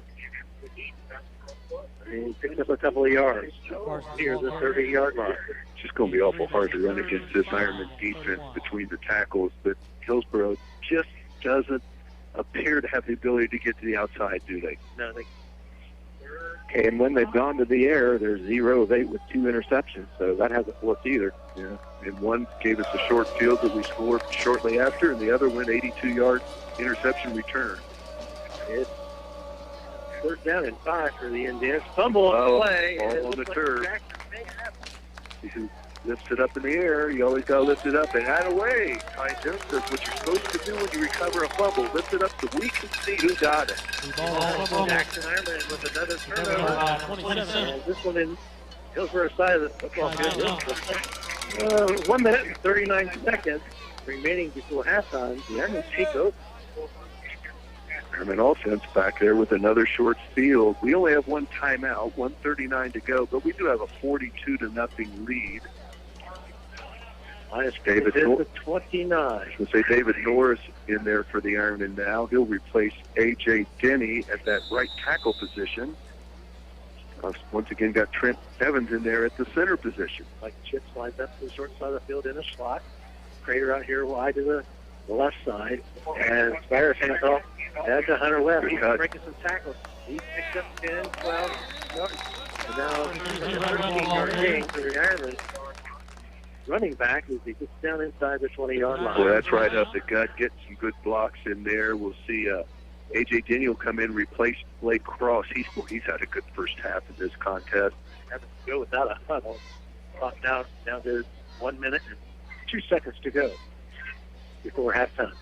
42-0 is your score. And Ironman knocked on the door again. And here's the handoff over the left side to Webb. And Webb's still on his feet.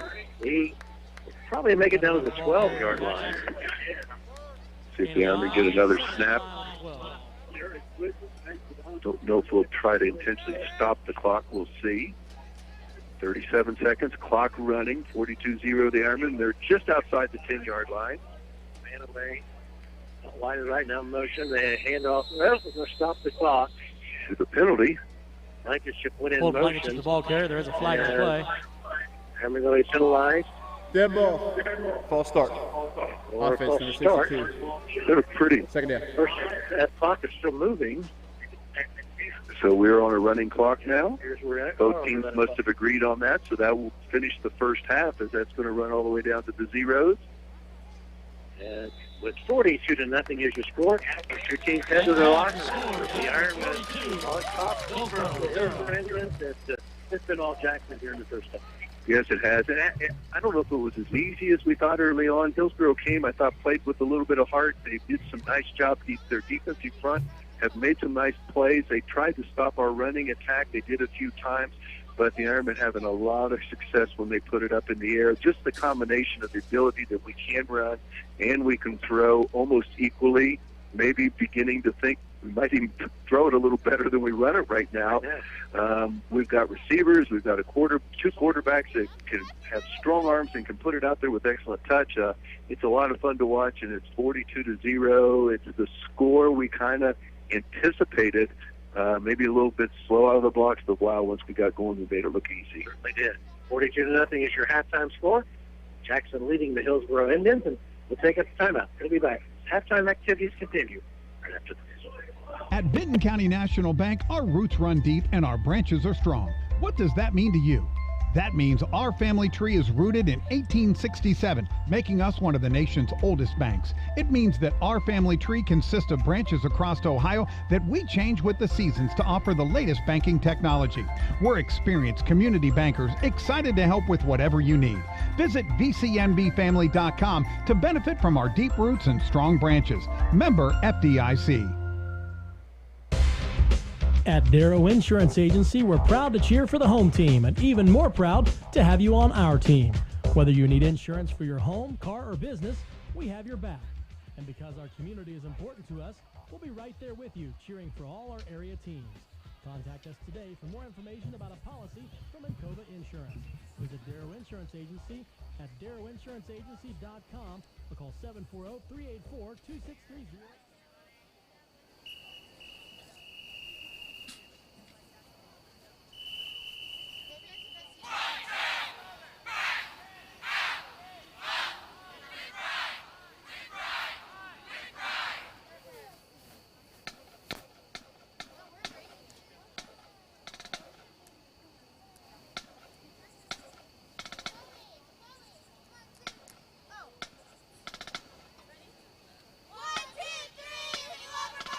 Ladies and gentlemen, under the direction of Brian Curtis, Assistant Director, thank you very much for the production instructor, Steve Wilson, instructor, Tim Strong, and Alicia Mannering, we proudly present to you the 2020 edition of the Pride of Jackson, the Jackson High School Marching Ironmen.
2020 Jackson Marching Ironmen open tonight's show with a smash hit off Taylor Swift's fourth studio album, Red, with I Knew You Were Trouble.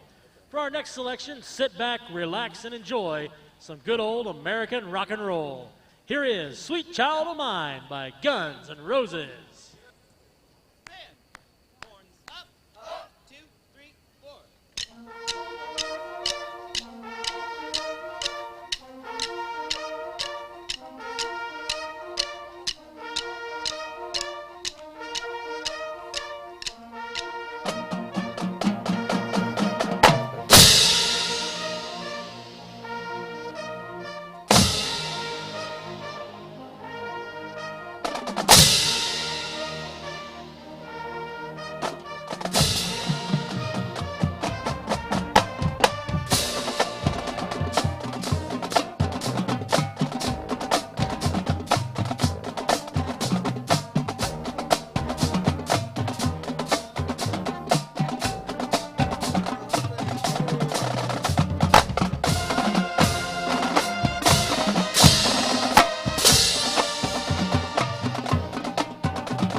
The Marching Ironmen close tonight's show with a hit song by the Doobie Brothers that has been a Jackson tradition for many years.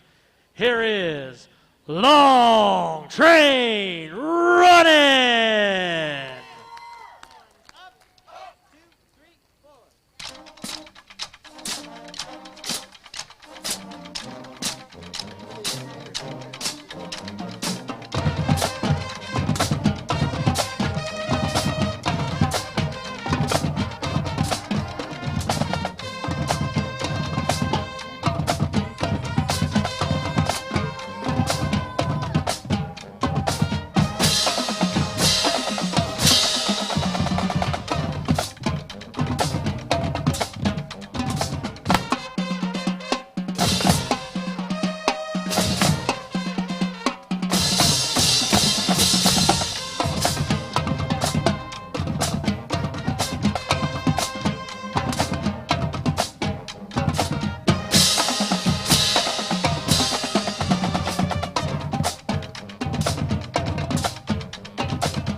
Ladies and gentlemen, thank you for your attention and applause. We are the Jackson High School Marching Ironmen.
of course, taken back 82 yards for a touchdown by junior Tristan Prater. The Ironmen did not punt in the first half. Hillsboro punted 5 times for 164 yards. Jackson did not have any fumbles, so they obviously didn't lose any. So no turnovers there. That's always good for your offense, no matter who you're playing. Hillsboro lost the fumble, which set up a Jackson touchdown, and they also had 2 interceptions, one of which, of course, was returned for a touchdown. The other set up a touchdown. So those 3 turnovers stuck out like a sore thumb for a Hillsboro team that was already a big underdog.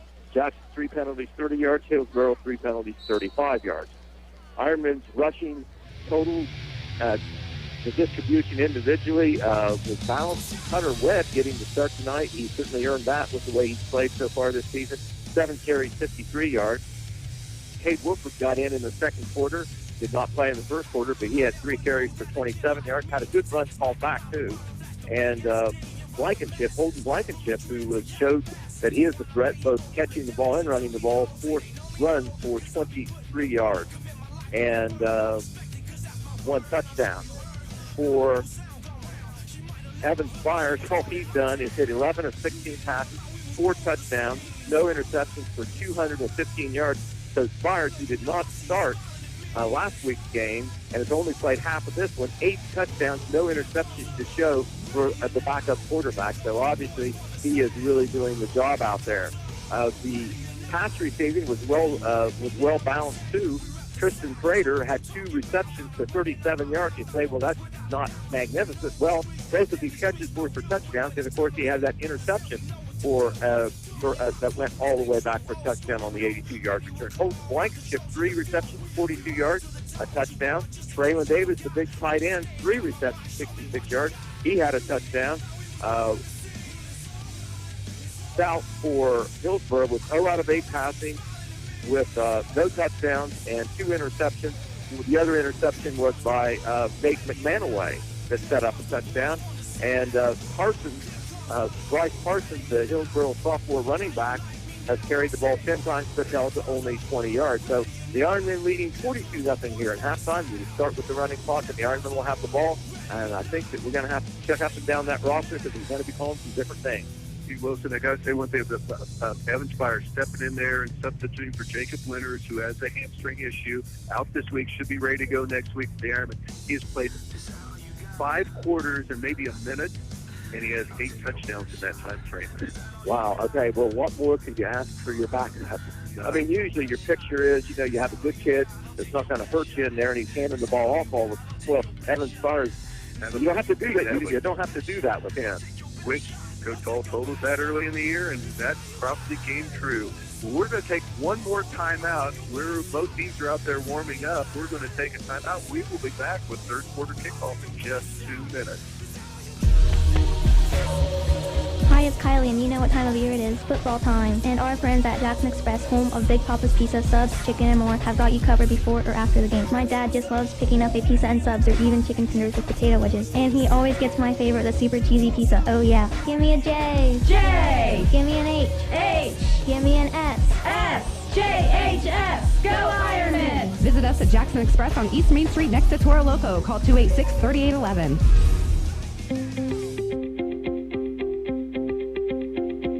Is pain from an injury interrupting your life's game plan? With comprehensive and minimally invasive surgical services available at multiple locations, Holzer has the team to keep you off the sideline. With Holzer on your team, you'll be in the game for the moments that matter most, like retaining your championship title. Holzer Health System. Excellent care every time. Your local Burger King restaurant in Jackson is a proud supporter of high school football. Stop by the drive-thru after the game or download the BK app to order curbside pickup. Grab a BK mini shake, freshly prepared for only $1. Right now at BK, mix and match 2 of your favorites for $5, including chicken fries, the original chicken sandwich, big fish, or flame grilled Whopper. Snack and save even more with value menu items starting at just $1. Your way better at the BK in Jackson.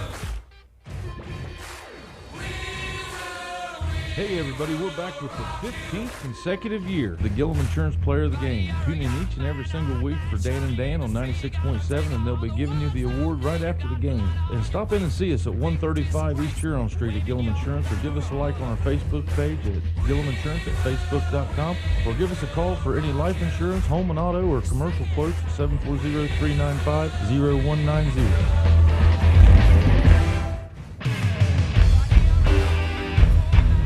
Whether you're wanting a fresh start from the ground up or just an updated look on any residential or commercial building project, Baxter Construction Services can help.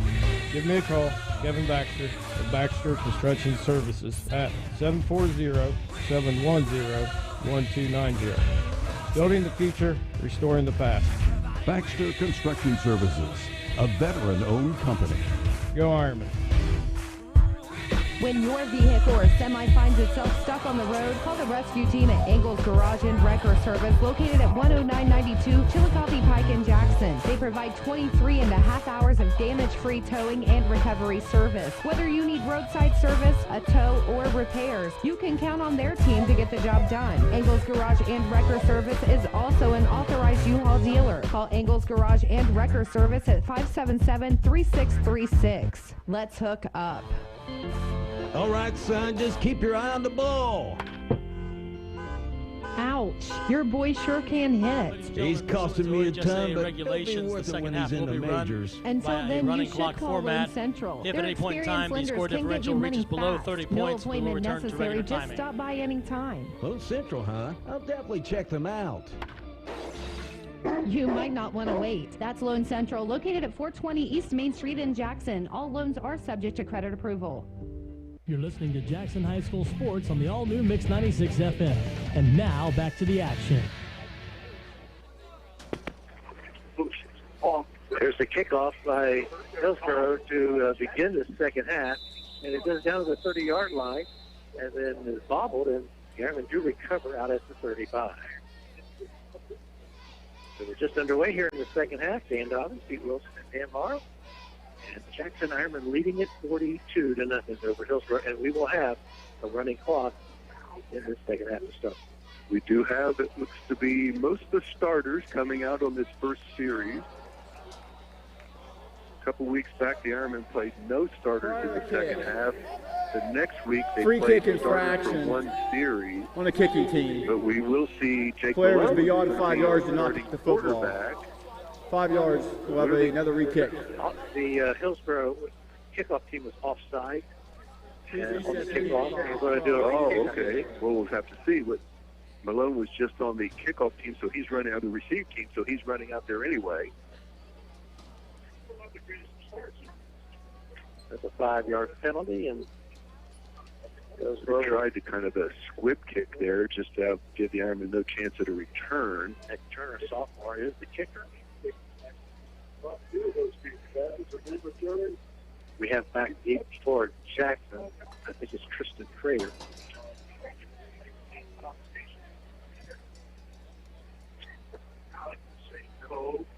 Crater back there deep. Jacob Wood and Holden Blankenship the next two. Caleb McGraw is kind of the middleman there.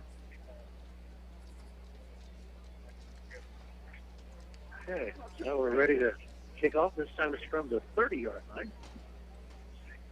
The 35, I should say. And Ironman kickoff team moves, the return team moves up. Kick will be taken at the 26-yard line by Blankenship. He's got a big seam. Oh, nice tackle in the open field by the Indians. And Blankenship will go down, but that tackle there saved the touchdown. Oh, my gosh, he hit that quick, and that's the only man that had a shot at it. He's back right at midfield area, but the Ironmen will start offensively from midfield. Evans Fires does come out in the huddle, so we got our starters out there for the first series. They better take advantage of it because they're not going to get many snaps in this second half.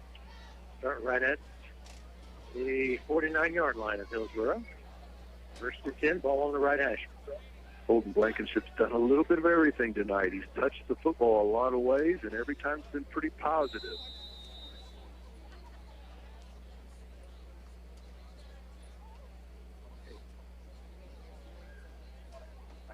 this first down. Take the high snap, brings it down, hands off to Hunter. Fumble on the field, and it will be recovered by Hillsboro at midfield. Well, the Ironmen had no turnovers at halftime, and it doesn't take them but 20 seconds to have one here in the third quarter. Ball put on the turf, and Hillsboro comes up with it right at midfield. It'll be first and 10 Gets a Hillsboro. good field position. That is the first turnover for the Ironmen tonight. Turnover hadn't been a real big problem this year, but there on the very first play, Hillsboro switches the possession, and now they got good field possession at the midfield stripe. It will be first and 10 for Hillsboro after the Ironman first down carry, resulting in a turnover. They have their starting defense out there. And it is Christopher Stout continuing to be the quarterback for the Indians. Well, he took a hit in that first half from Blake Cross, and that results in the interception by Tristan Prater that goes 82 yards later for a touchdown. Stout was on the turf for quite a while there before he got up, regrouped, and kept staying in the game. First and 10 at midfield for Hillsboro. And fake to the fullback, hits the tackle, coming around the right end. So that's Ross, number 18. Ross will tackle him on the near side of the field around the 40. Evan Spears wraps him up, brings him down, gain of about 3. Second and 7 on the 47. Yeah, we'll make it about 4. 4. See what the mark is, 3.5. Yeah. 42-0 is your score. Jackson with the lead at halftime. First downs were 15-1 at halftime. The only first down Hillsboro got, they had the good kickoff return that allowed them to go 4 downs to convert that first down. Really, hats off to this defense once again.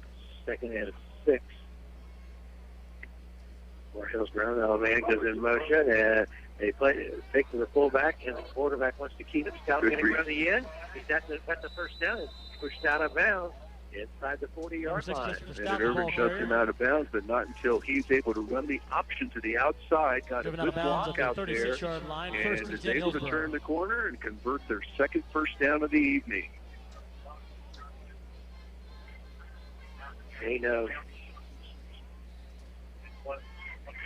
14 yards. Well, it's 14 on 2 plays. Yes. And first and 10 at the Ironman 36. That was a gain of about 11 yards on that run by the quarterback. Harry running in really tight from the end there. And here's the handoff to Parsons. Parsons is just a step inside the 35. And it'll bring a second down and long for the Indians. Ty Jones in there from the nose guard position, gets in the backfield, wraps him up low. He does fall forward for a 1-yard gain, but nice play there by the sophomore nose guard.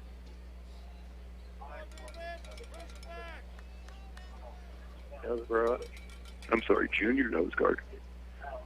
Stout under center. And in motion, takes the hand off, and turns it around the corner right side, and he will be run out of bounds. Out the ball carrier. The line of scrimmage will be the 33-yard line. Gain of about 3 on the play.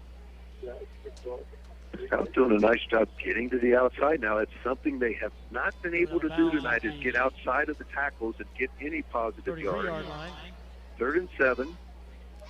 We are in the third quarter. Jackson leading at 42-0. Here's a running clock. He went out of bounds, but the clock keeps moving. Down to 8:35. From the left hash mark, it's 3rd down.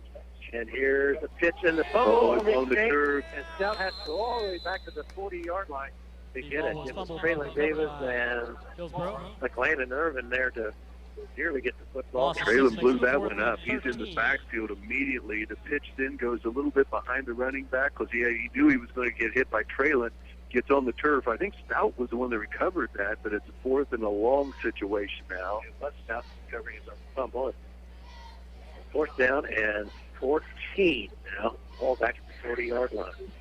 No need to punt, I don't think, any more times if you're Hillsboro. Down to 7 minutes, 45 seconds. They break the huddle and spread the field wide. Both sides. That's that with a high snap. Well, bobbles it and looking upfield. It will be caught in the seam at the 23-yard line and walking into the end zone. Hillsboro. High snap. Stout went up in the air and Number covered it. 15, Didn't fakes to a running back. Kind of had our defense fighting on that play. Ran a seam pattern and he hits his receiver right in stride. Stout's pretty impressive that drive, wasn't he? He ran hard and made a good pass there, and Hillsboro's finally on the scoreboard. 22-6 now for scoring. Hillsboro will line up for the extra point. Obviously their first extra point of the evening. 7 in a row for Isaac Kuhn. Kicker is number 24, Nick Turner.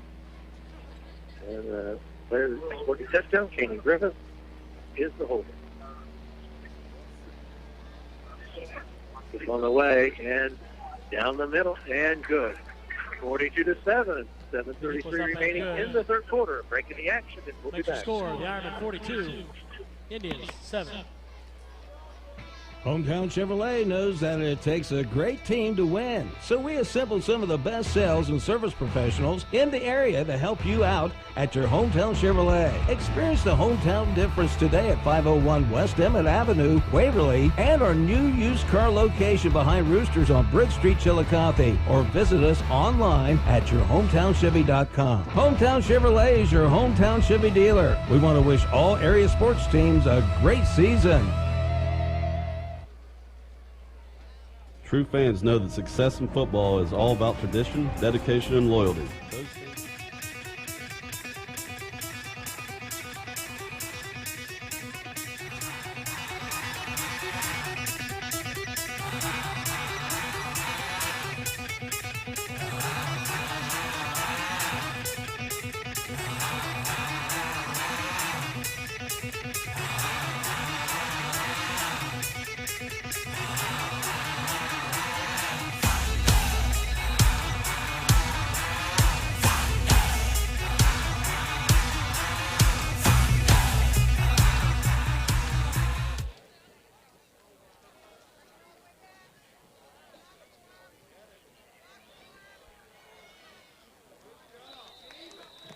The kick is returned by number 14, Tristan Prater.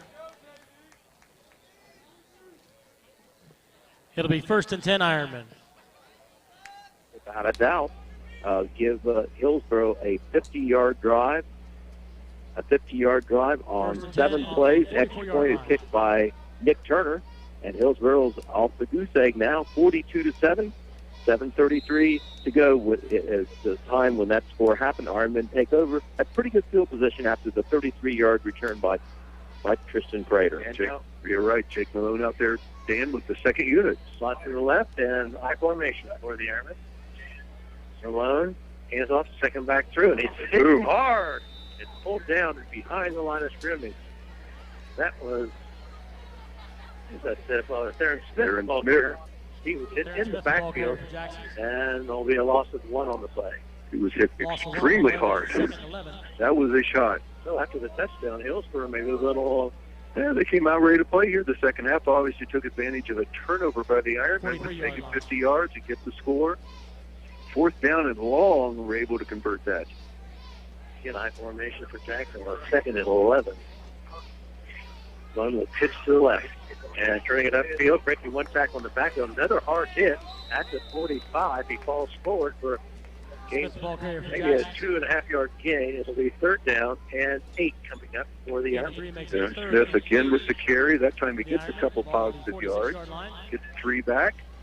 And they'll only give him 2. Currently, Chillicothe 21. 5:56 now remaining in the third quarter on the moving clock. Jackson with the 35-point lead. Hey, break the huddle. Now, wide to the right is Evan Jarvis. And Malone will work out of the shotgun. And movement along the line of scrimmage just prior to the snap. Jacob Wood have went in motion from left to right. He was going to get the handoff. Yep. 5 yards. Had a lineman jump. 5-yard penalty now puts us in a 3rd and 14. They'll give us ball 14. Clock does run on penalties. Try to get a lot of these Ironmen in there. Nate O'Brien, I see him in the lineup in there for that offensive line.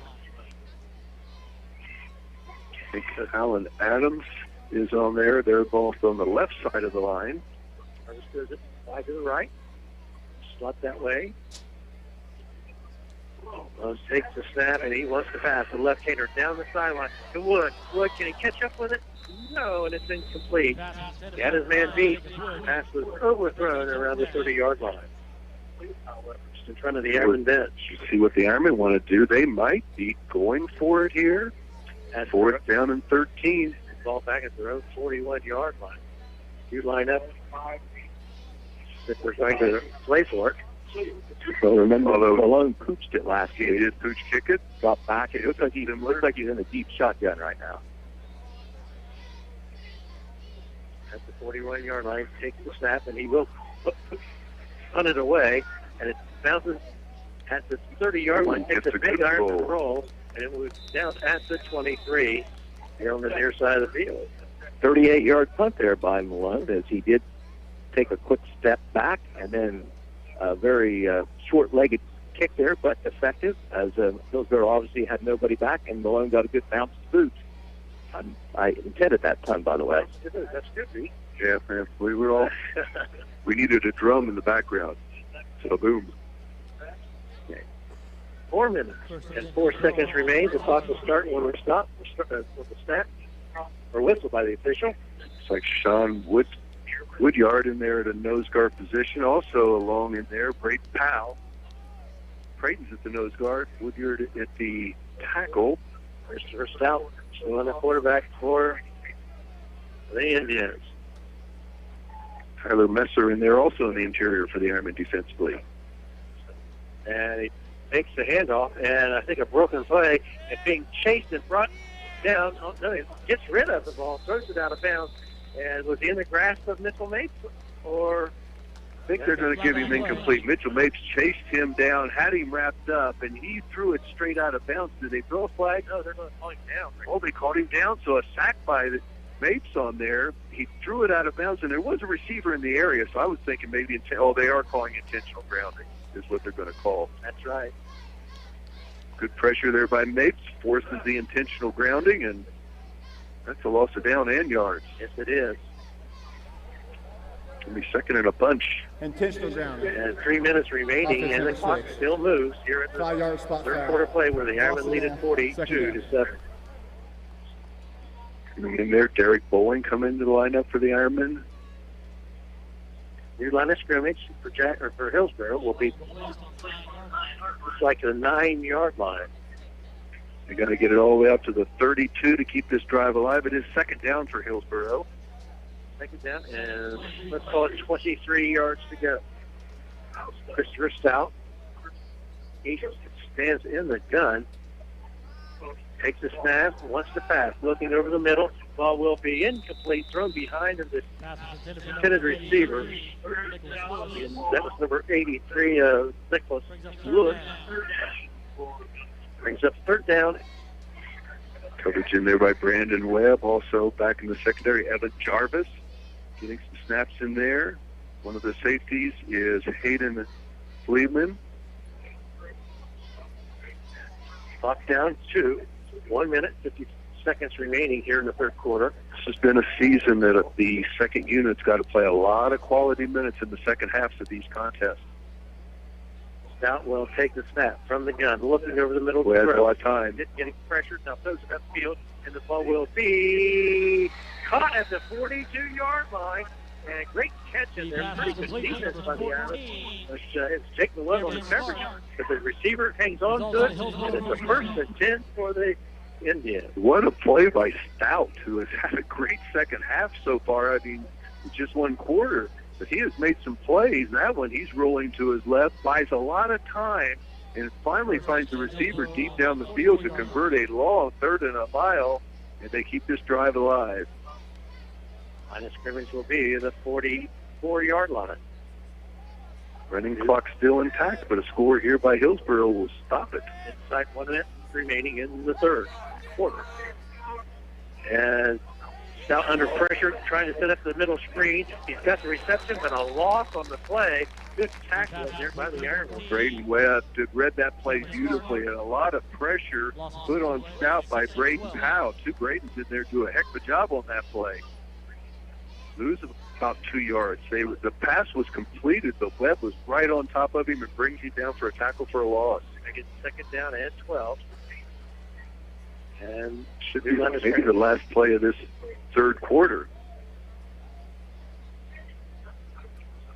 And second down and 12 from the shotgun. Scott's the man in motion, hands off. First back through, that's Parsons. And Parsons stood up at the line of scrimmage, nowhere to go for him. That bring up a third down and 12. Brody Butcher made Saul involved in that tackle, and that will be the end of the third quarter. That's your score. Jackson Ironmen 42, the Hillsboro Indians 7. We'll be back with fourth quarter action right after this.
First and 10 Ironmen.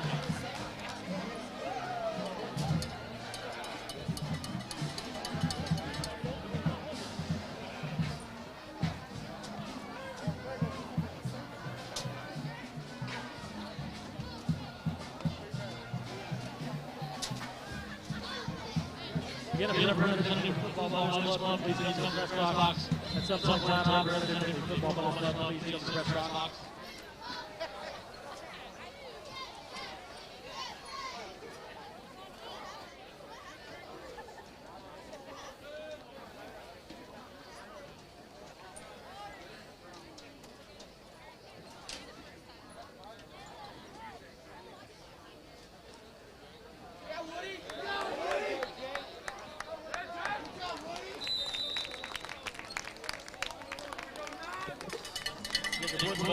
Jackson.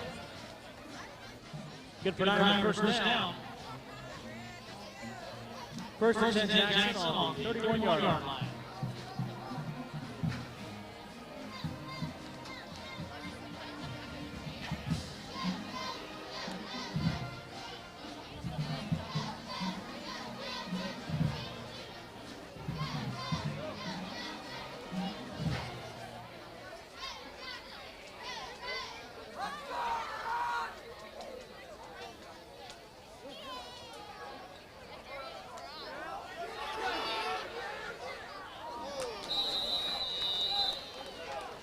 Pass hit to number 12, Jarvis.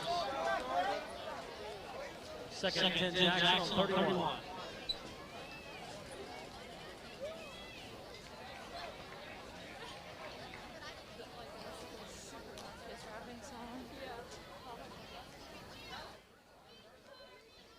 Actually, 31.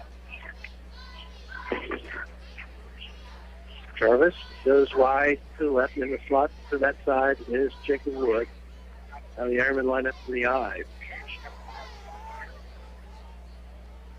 Right at the middle, and with some running room. Brody Butcher at the ball carrier. Butcher with the carry. 19, Brody Butcher. Ironman offensive line, do a little bit of trapping in there, give Brody a little bit of room to go. Nearly a 5-yard gain. Third down and a long 5. 5-yard gain, play 35. Well, the clock down in. That was 9 minutes and 25 seconds, maybe, here in the ball game. So to the left is Malone steps back into shotgun formation. This is the play clock, only 5 seconds on it. Now 4, 3, take the snap. And the flag will come in. The Airmen unable to get the play off before the play clock expires. Delay game, offense, number 16, 5-yard penalty. That's a 5-yard penalty. Turns it back to, it'll be third down and 10.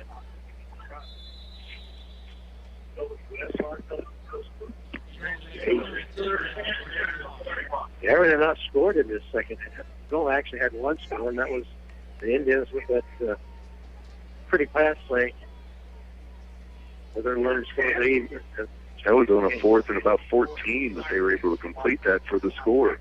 Richard goes in motion from right to left, takes to him, and Malone is hit in the back. A good defensive play. He'll lose a yard or two after the 28.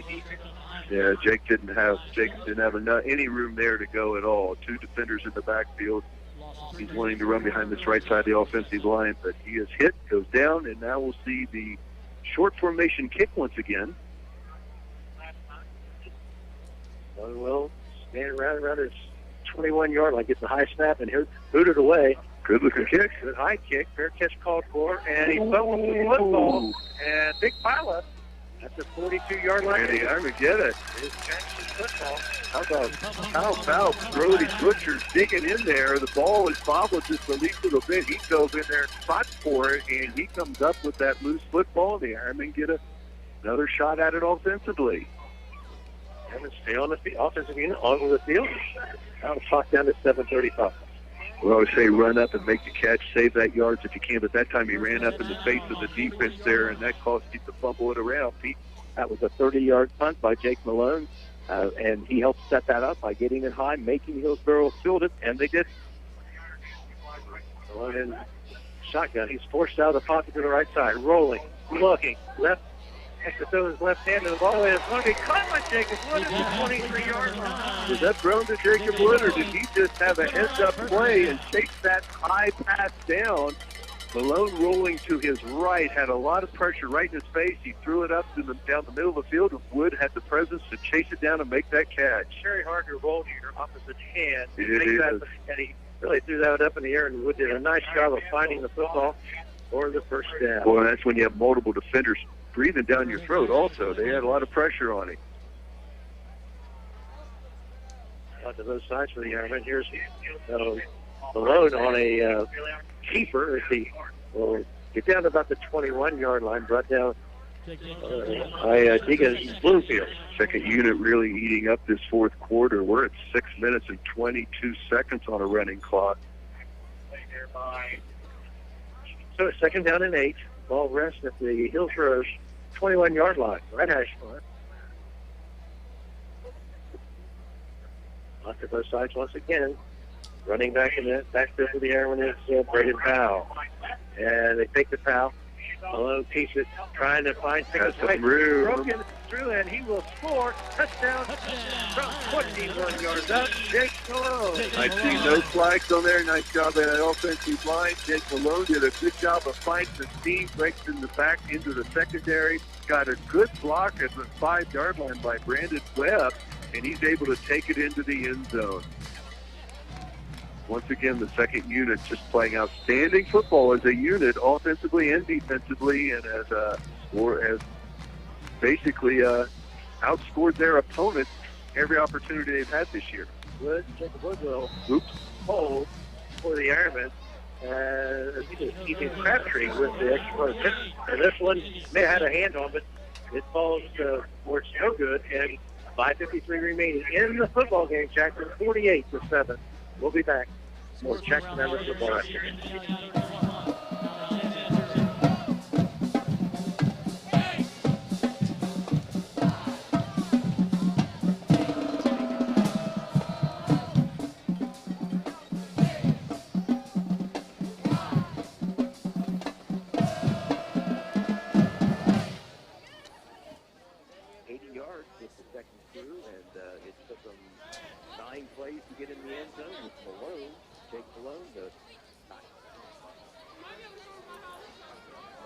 A little bit of room, and he can make some things happen. Extra point this time, no good, as Ethan Crabtree gets a shot at it.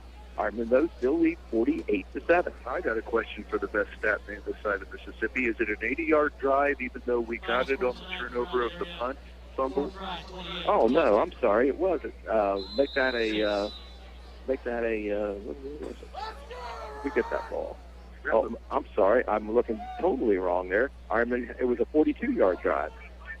Kickoff is taken at the 16-yard line and returning it out over the 30 to the 32. Flag deep back in the backfield there of this return. We'll see who this goes against. Legal shift against the return team. That would be Hillsboro, and I know you love perfection. It's the only reason I question. No, that's okay. We have to put that down right. I would have caught it later on, but it's 3 plays, 42 yards. There you go. 3 plays, 42 yards. The punt was from the 20-yard line. Of course, they fumbled it, so Ironman ended up with the ball at 42.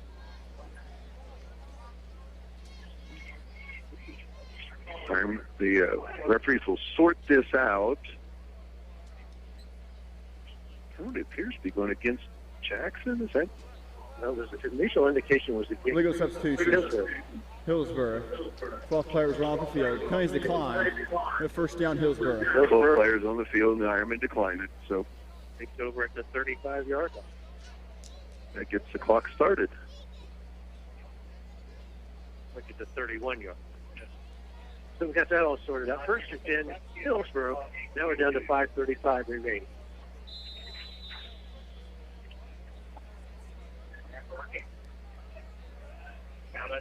And new quarterback in, and hands off up the middle, and he will be brought down for loss on the play. Quarterback kept it, or kept the football. It was Cameron Smart, the sophomore, but it at quarterback, and he'll lose 2 yards. Morgan Van Bibber into the lineup. He's a sophomore for the Ironmen in a linebacker position. They'll make it second down and 12. And right over the right side, and it will be get back to the original line of scrimmage. Third down and now 10 coming up for the Indians. Well, a whole bunch of the Ironmen involved on that one. Tylen Messer on that pile up with about 3 or 4 other of the red helmets. They're all red helmets tonight. There are red helmets. Dorian Stewart, a freshman football carrier, breaks the huddle. Down to 4 minutes and 20 seconds remaining in the football game. Smart at quarterback, and he's going to be smothered in the backfield, and he'll go down. Lost on the play, but the ball stripped. But they're going to walking into the end zone. I think for the Ironmen was Braden Powell. Braden Powell had him wrapped up, stopped his momentum, stole the football from him, but the officials blew it dead, so it will be a sack. And it brings up fourth down and long. Powell trying to get a score out of that one. Braden Stapleton out there for the Ironmen at one of the cornerbacks. And the punting unit comes onto the field for Hillsboro. Looks like the first certainly team looks like out. Coach Hall has gotten every Ironman that's dressed on the field tonight. Lawton Perry. Kick it away. Deep for the Ironman, I see Bo Landrum, number 21.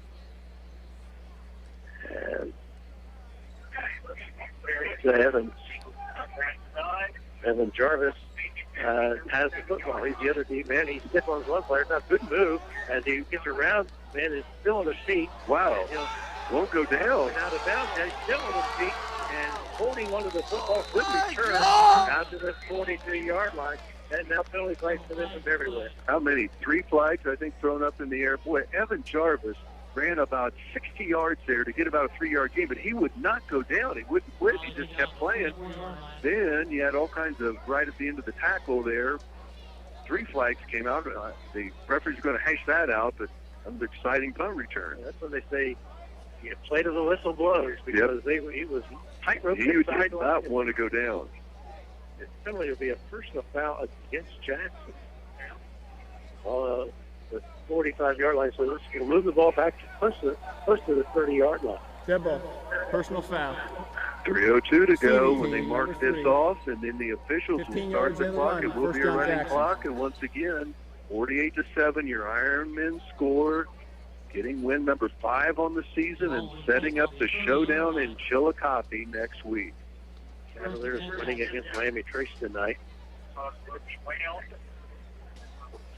Okay, we line of scrimmage to the 30-yard line. Now we have exactly 3 minutes remaining in the football game. It's Malone continuing at quarterback for the Ironmen.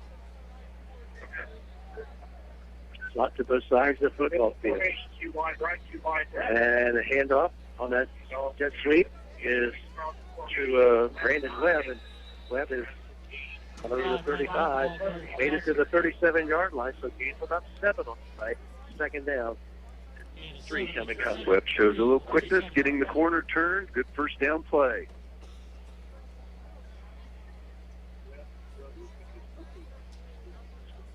Second down and 3 for the Ironmen.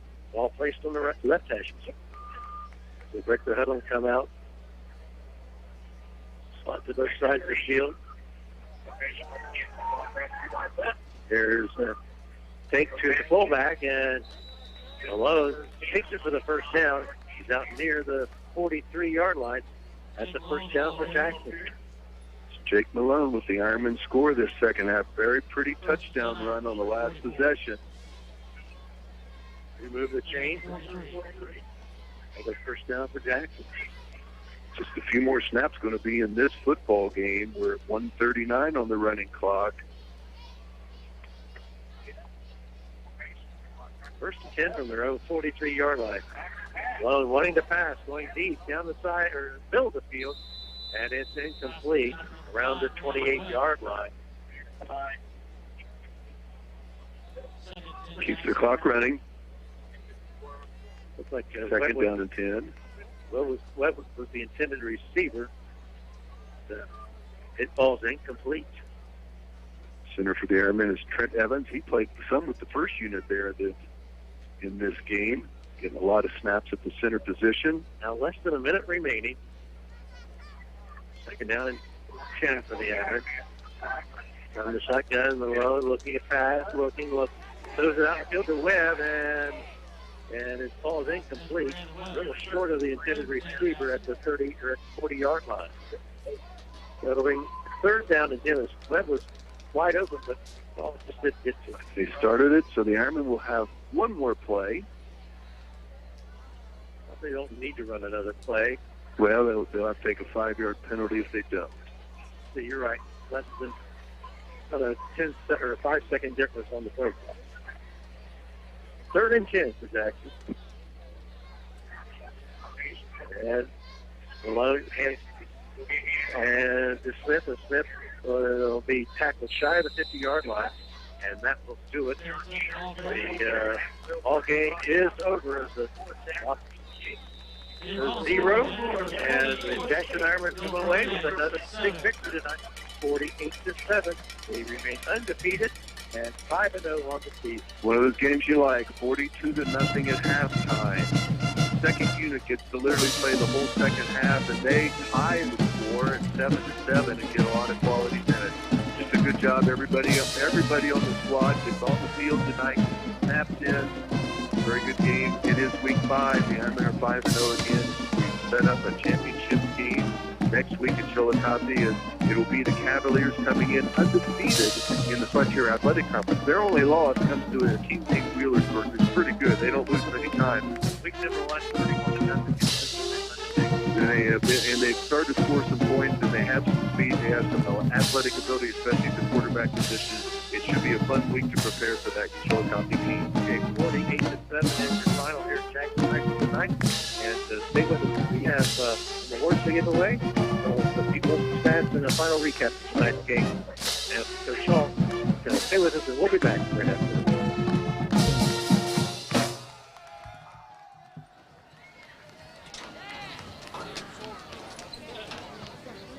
And ladies and gentlemen, we thank you for coming tonight's game between the Ironmen and the Indians. Have a safe trip home.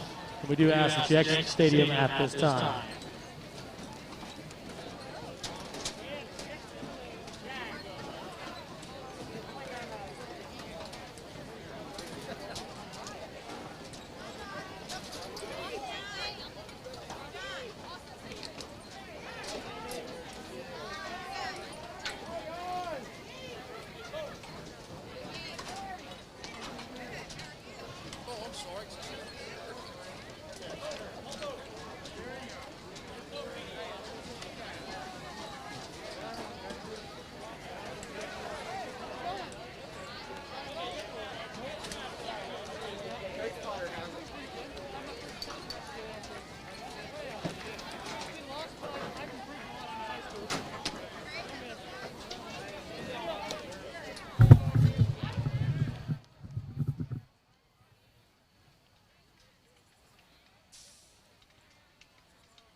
Hey, dude, look what I did. Oh, that's... Second crash. So that's what happened. Dude, you want to try unbreak? My music's over there. I'm gonna go get it. Hi, hi. So, Let's pause it. Oh, okay. I think we're done. We have another play. Do we?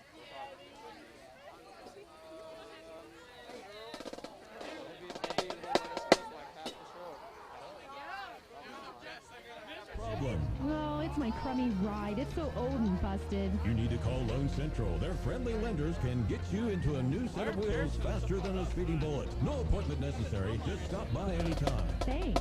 No need to thank me, citizen. It's all in a day's work. Okay then, how about a lift?